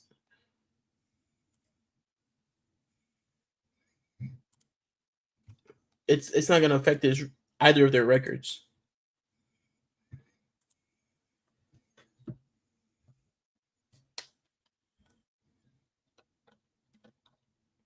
The boys are both getting a paycheck.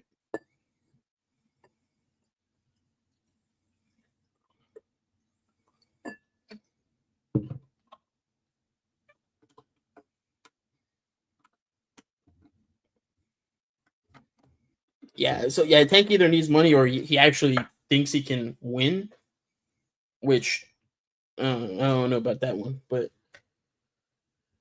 I mean,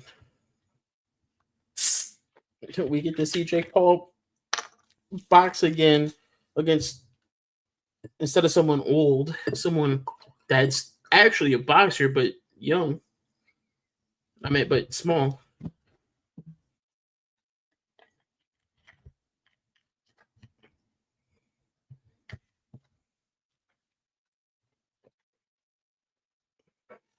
And like, so the thing too, right, is Jake was talking about fighting Anthony Joshua in the heavyweight division. Great fight.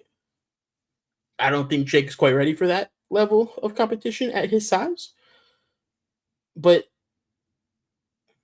I don't know. I mean, we also we don't know that, I guess.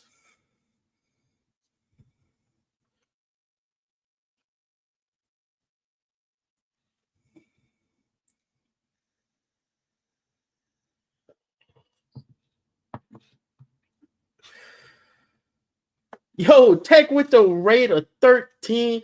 What it do? How was your stream, brother?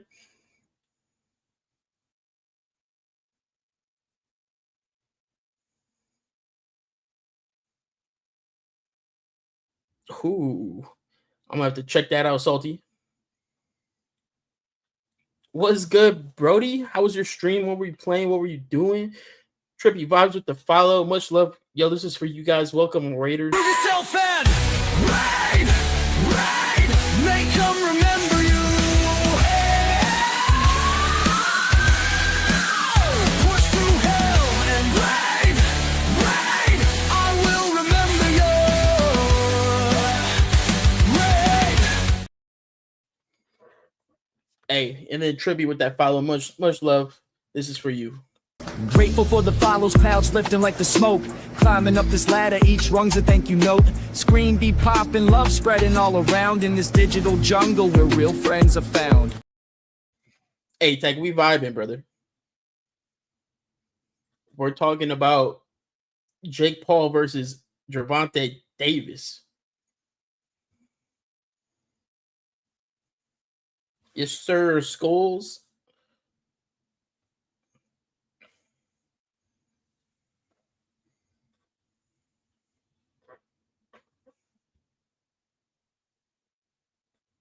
What? Man, it's an exhibition. It doesn't matter either way. But I think that that fight shouldn't even be happening. Like, let's be real. Tank Davis is 150 pounds soaking wet, 5'5.5". Jake Paul's his last fight he weighed in at like 217. He's almost 6'2". Like, come on.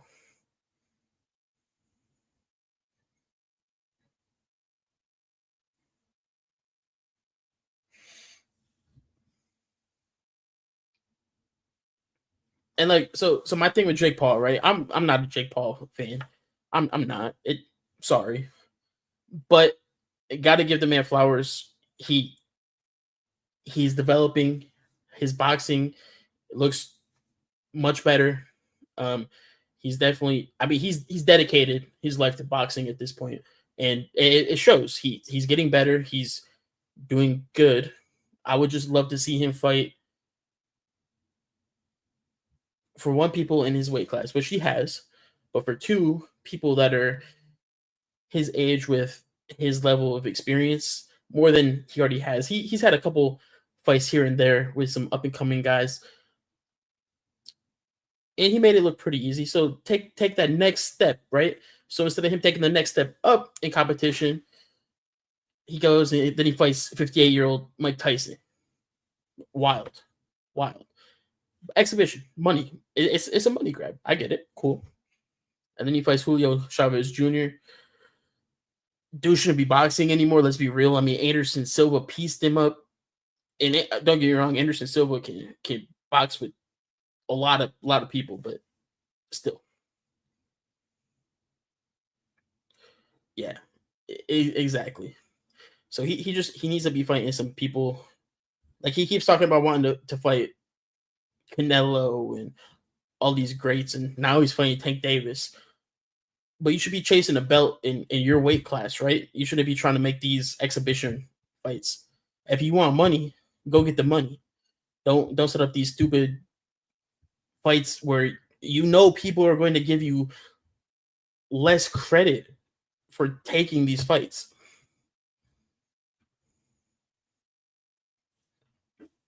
Like, he complains that no one likes him and no one shows him the love that he thinks he deserves, but then he does this clown shit. Like, what do you want from us, dog?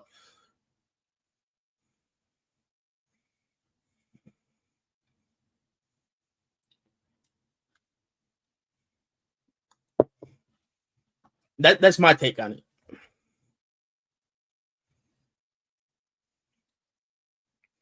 I'm a very passionate martial artist / martial artist fan.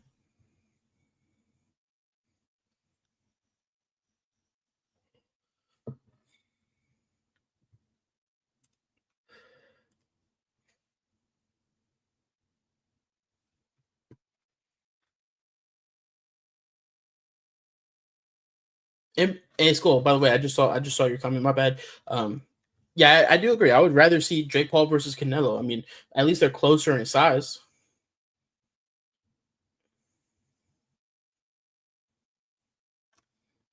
But Canelo's not going to give him the time of day.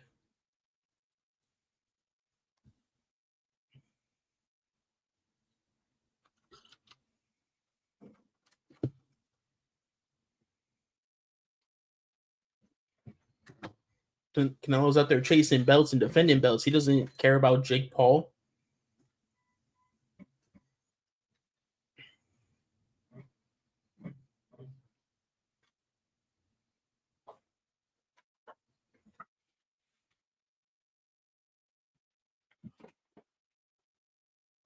And then another thing, right? Jake Paul signed an MMA contract with PFL. When's that ever going to happen? When is he going to go step inside the octagon? I don't think he will, personally.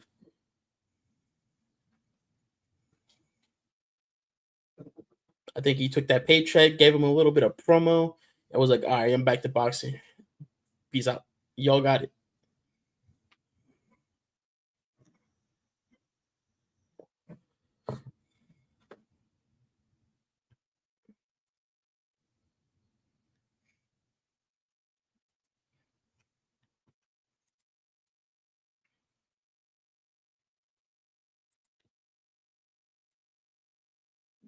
And in MMA, he would either be a middleweight or a light heavyweight. So he'd be fighting at 205 or 185, most likely. And I'm assuming he would lean towards 205. I'm assuming. So let's just real quick. Let's look at something.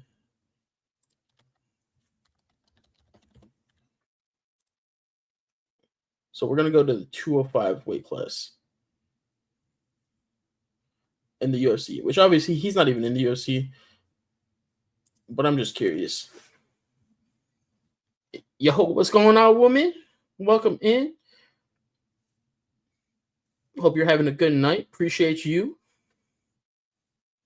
So in the UFC right now, if Jake Paul were to pursue MMA, the champion, Magomed Ankalaev, he beat Alex Pereira. They're supposed to be having a rematch soon. Alex Pereira, number one contender. Yuri Prochazka, Carlos Ulberg, Khalil Roundtree Jr., Jan Blachowicz, Jamal Hill, Alexander Rakic, Dominic Reyes. Like, he's not beating any of those guys. No shot. He might, maybe Jamal Hill, if Jamal Hill wants to keep showing up like he has been. But no way he's beating Magomed Ankalaev. No way he's beating Alex Pereira, especially in MMA. Bruh, no shot. Jake's taking the boxing. I don't even. Let's look at PFL light heavyweight.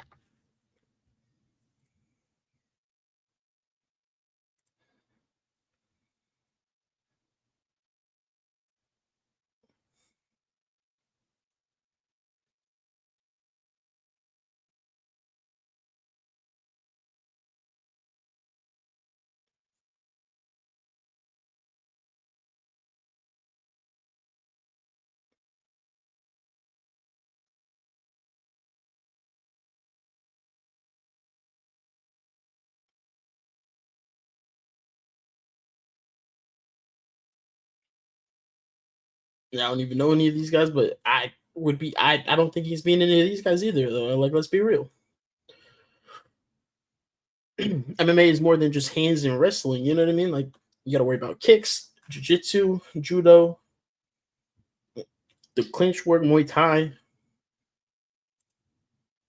So much more than just boxing, and so much more than just wrestling. Medusa, welcome in. I hope you're doing fantastic tonight. But hey, let's keep talking about these fights. Let's get into some UFC real quick.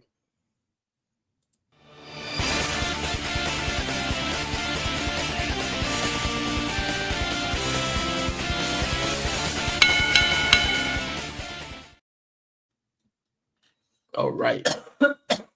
Yo, Chef, what it do, brother? Hope you're doing well. heading home from work. Hey, much love. Hope work went smooth. All right, so last weekend we had UFC 319, Dricus du Plessis versus Hamzat Chimaev. And let me tell you, that boy Hamzat, for one, absolute domination. Okay, that's one. Two, said, y'all don't think I got a gas tank? Oh, okay, all right, bet. Let me show up. Let me succeed on 12 takedowns, and then let me control the fight for 21 minutes and 40 seconds and take this fight all the way 5 rounds for the decision victory against the best middleweight on the planet right now. Because y'all don't think it's me. So let me show y'all. Yeah, so DDP had no answers. Strike-wise, total strikes, DDP landed 45 of 68. Hamzat landed 529. I repeat, 529 strikes out of 567 thrown. Significant strikes, DDP landed 13 out of 29. Hamzat, 37 out of 47. Strikes to the head, DDP landed 10 out of 24. Hamzat, 28 out of 36. To the body, DDP landed 2 of 4. Hamzat, 3 of 5. Legs, DDP, 101. Hamzat, 6 of 6. Control time, DDP, 53 seconds. Hamzat, 21 minutes and 40 seconds. Takedowns, DDP, 101. Hamzat, 12 of 17. And the DDP did have the one submission attempt. The scorecards, all 3 judges scored about 50-44 in favor of Hamzat. A lot of people said it should have been 50-41, and a lot of people think 4 of the 5 rounds were a 10-8 round, which could absolutely see that. All right, and then see, this is the thing with MMA fans, right? A lot of MMA fans aren't really into the whole wrestling and whatnot. So let's take a look at Hamzat real quick, okay? Let's do that. All right. So he's undefeated. He's 15-0. Just won the belt. So let's just start in the UFC, all right? So his first fight in the UFC, he won by 2nd round submission. 10 days later, goes, fights, wins by KO in the 1st round. And then a few months later, he goes, fights, wins by KO in 17 seconds of the 1st round. And then he goes and fights the next year, wins by submission in the 1st round. Him and Gilbert Burns go to war. He wins by decision. Submits Kevin Holland in the 1st round. Him and Usman go to war. Hamzat breaks his hand and wrist in the 1st round. Goes to decision. Submits Robert Whittaker and pushes his teeth back in his mouth. It was gross. Anyways, wins by submission for the 1st round, and then he just had the fight with DDP, which he 100% dominated. It was complete domination. Now people, because of that, are saying he's a boring fighter because of that one fight. And in my opinion, right, if you're that dominant, he may have been able to finish him. He didn't, though. I mean, if you're that dominant, I feel like it's not your fault the fight was boring, right? Like, you went out there and you took care of business. Your opponent wasn't able to do anything to make the fight more interesting.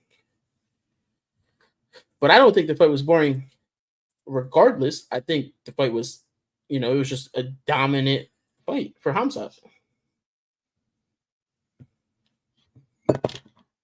I think that's like one toxic trait of MMA fans.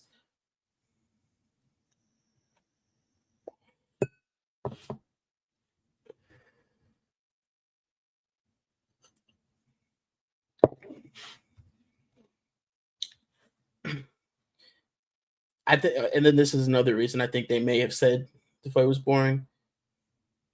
So, the co-main event: Lerone Murphy taking on Aaron Pico. Aaron Pico was a multi-time champion in Bellator. Lerone Murphy, he was 16-0-1 going to the fight. He's now 17-0-1.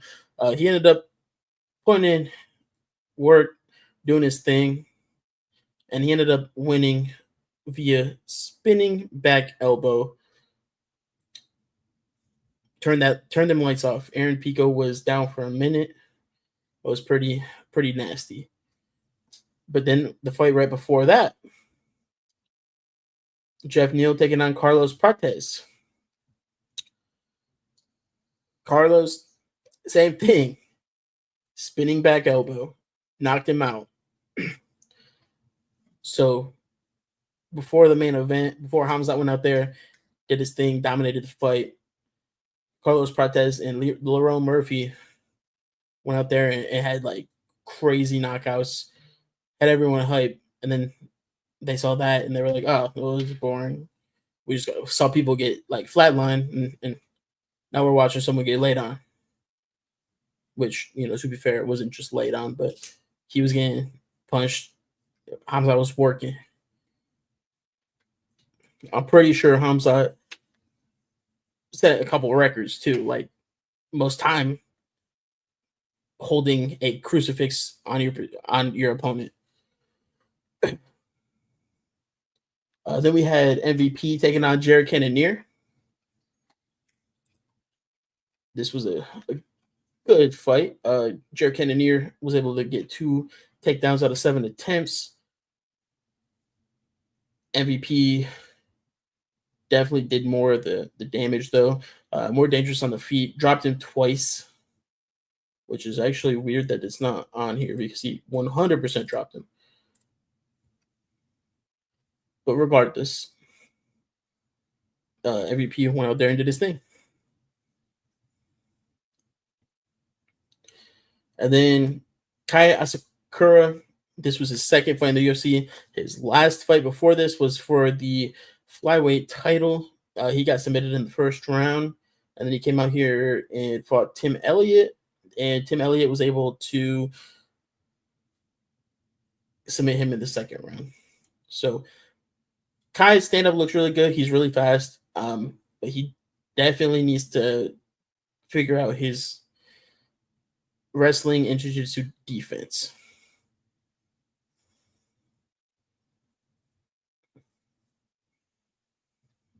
Gotta get that figured out.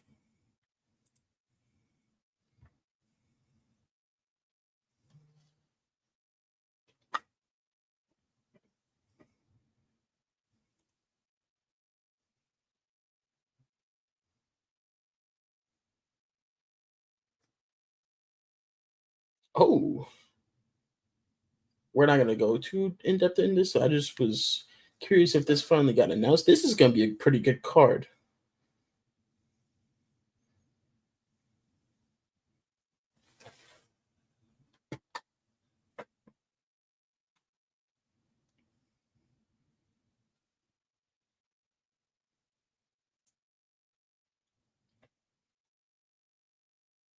This is gonna be a great fight. Diego Lopez versus Gene Silva. Ooh, that's gonna be a banger. Oh yeah, and then I was telling you guys that they were having a rematch soon. Here it is, right here. UFC 320, October 4th.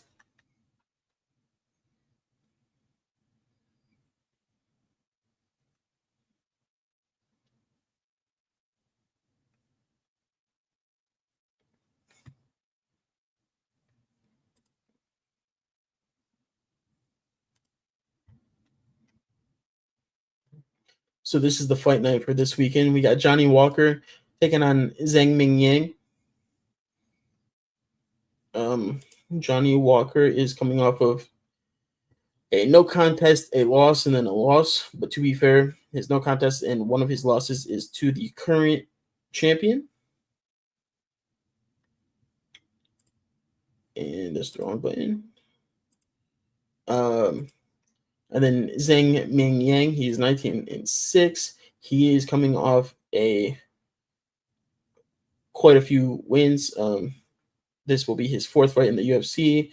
He has won by first round KO TKO in all 3 of his UFC fights.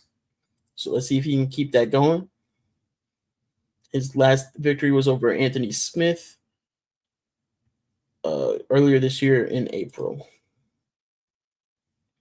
And then we got Brian Ortega versus Aljamain Sterling. This should be a really good fight too. It's going to be a chess match. Probably going to be a lot of grappling.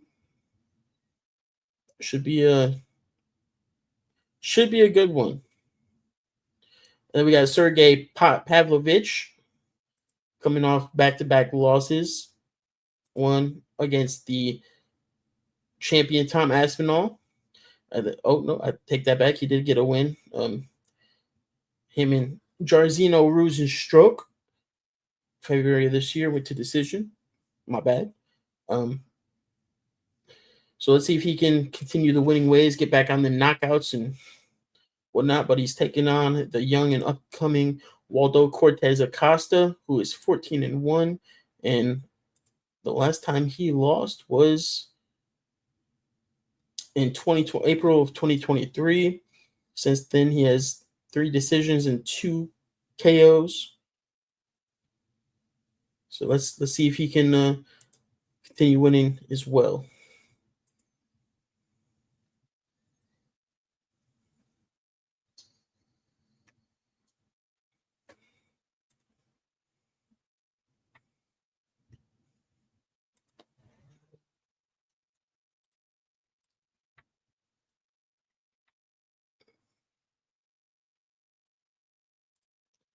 That just about wraps it up.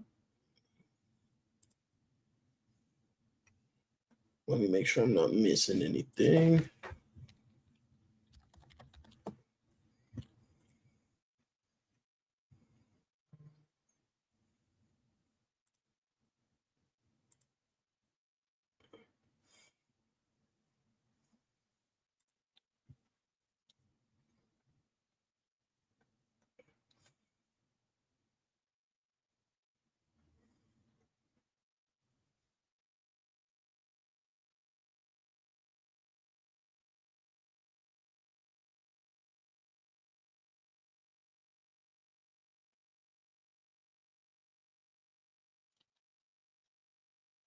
All right, I'm not saying anything crazy on that end.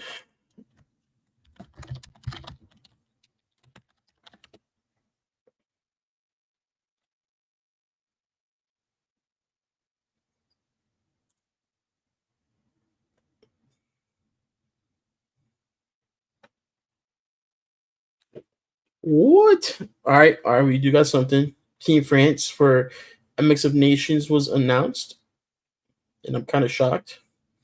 So they're going with Roman Fevre, Mathis Vallon, and Maximin Renaku. I'm surprised no Tommy V. I'll be honest.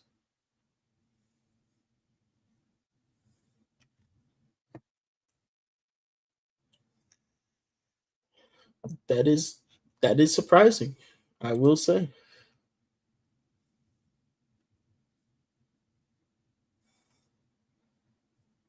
Oh, actually, let's do one more thing too.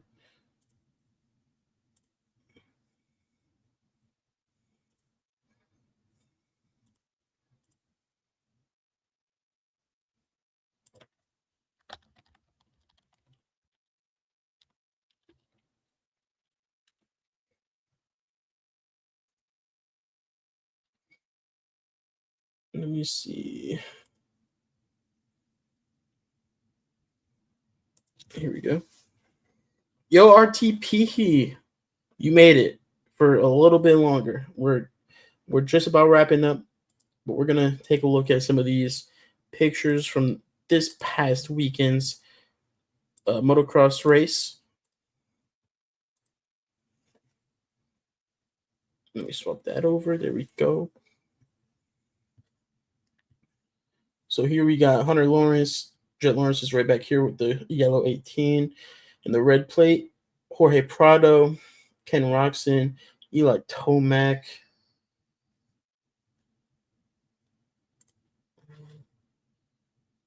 Jet Lawrence right here.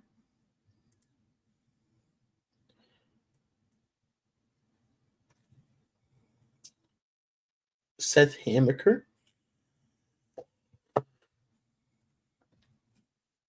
Jet Lawrence with the 450 class #1 plate and the trophy for winning the 450 class motocross. Joe Shimoda throwing a leg. Drew Adams throwing a nasty whip. Okay. Hunter Lawrence cooking.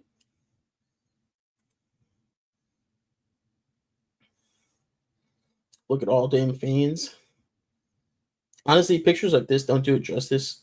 So, as many of you know, Bourbon and I went to Redbud earlier this year, and there was so many people there. Actually, I'm curious if they have a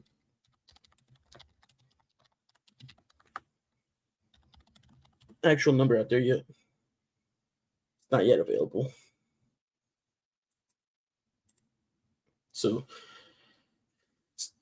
the specific number for this year isn't available quite yet, but this is what it actually looks like right here. Like, this is what it looks like.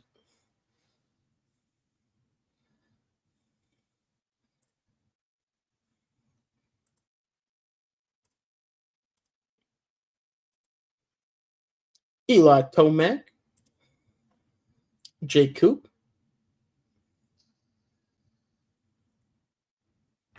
we got Deegan, Marchbanks, Drew Adams, Mikhail Harrop, Michael Moseyman, Seth Hamaker, Tom Viel,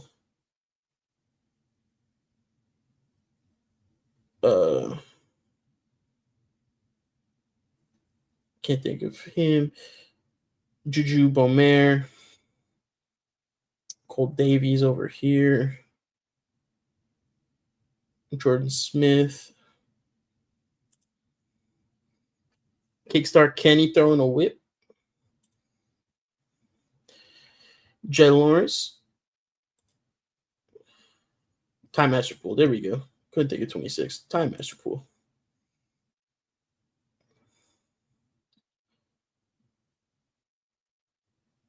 Racing for that whole shot. Here's the 450 podium. Jet Lawrence first, Hunter Lawrence second, Eli Tomac third, Tom Viel right there, Bam Bam Barsha. There's the 450 trophies.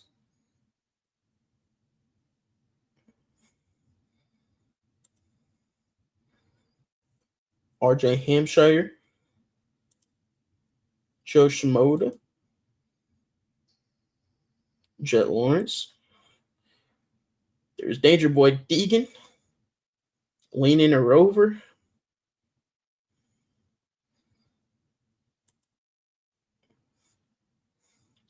No idea who this is. Hunter Lawrence. Here's the 250 podium.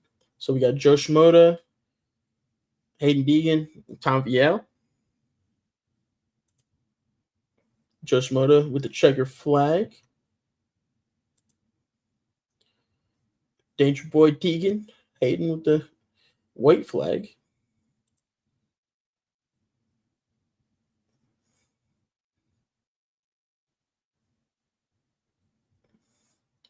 Just turning into that whole shot corner right here.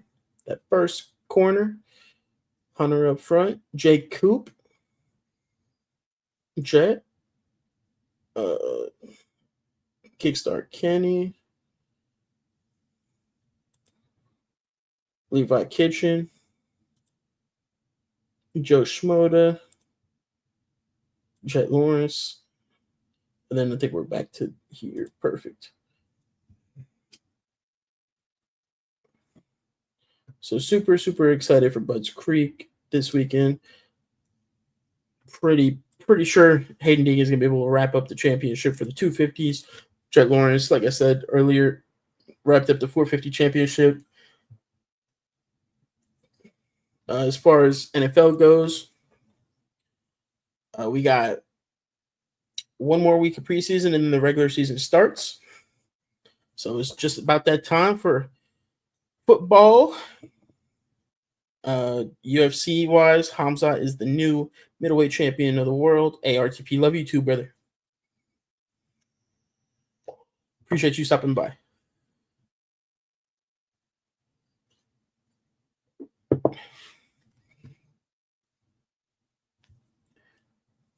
And then now apparently Jake Paul is fighting Gervonta Davis in November. So I mean that's pretty much the recap for the day.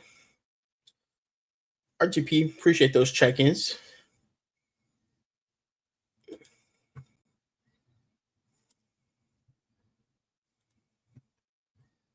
We are gonna go see who is on. Try to get a raid out.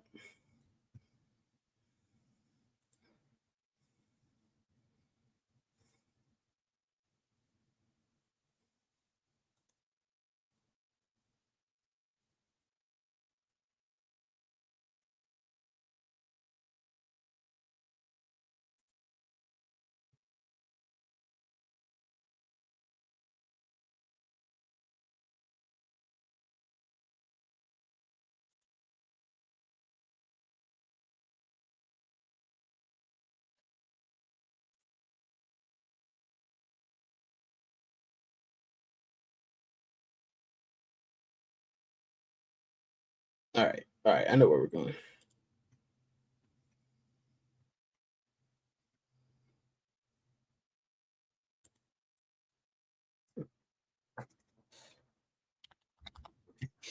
All right, guys, we're gonna go show Inspire 23 some love. Also, previously known as Grenade Made and or Grenadine if you're us.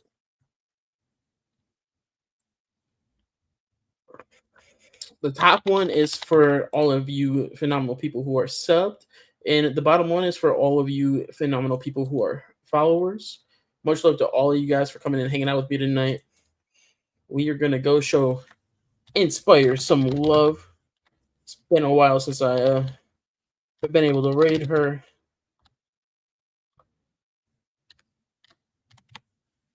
So let's send it.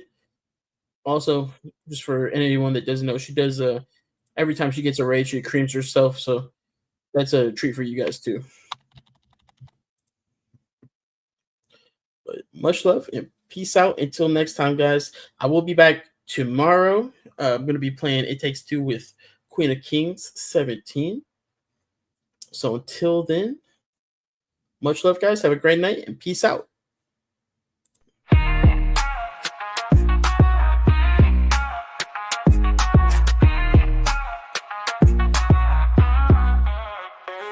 Thanks for tuning in, y'all the real MVPs. Riding with us every night through wins and defeats. From East Coast to West, y'all complete the scene. Cheers to the fans, y'all the link in this team. Hoops and touchdowns, y'all kept us live. From the courts to the fields, kept the chatter in stride. Watched every highlight, every buzzer beat. Tapped in every night, keeping the vibe so sweet. Applause to the fam, ain't nothing but love. Cheers to every viewer, y'all rise above. This 44 show, y'all kept it strong. We'll be back, no doubt, keep rolling along. Applause to the fam, ain't nothing but love. Cheers to every viewer, y'all rise above. This 44 show, y'all kept it strong. We'll be back, no doubt, keep rolling along. Jerseys and cleats, y'all know every stat. Debates and laughs, we tip our hats to the ones riding shotgun through thick and thin. You're with your spirit that lets the games begin. Chilling on the couch, shout out to y'all. Every play, every call, every highlighted ball. Y'all the reason we chop it up each day. Catching every blitz, every fadeaway. Applause to the fam,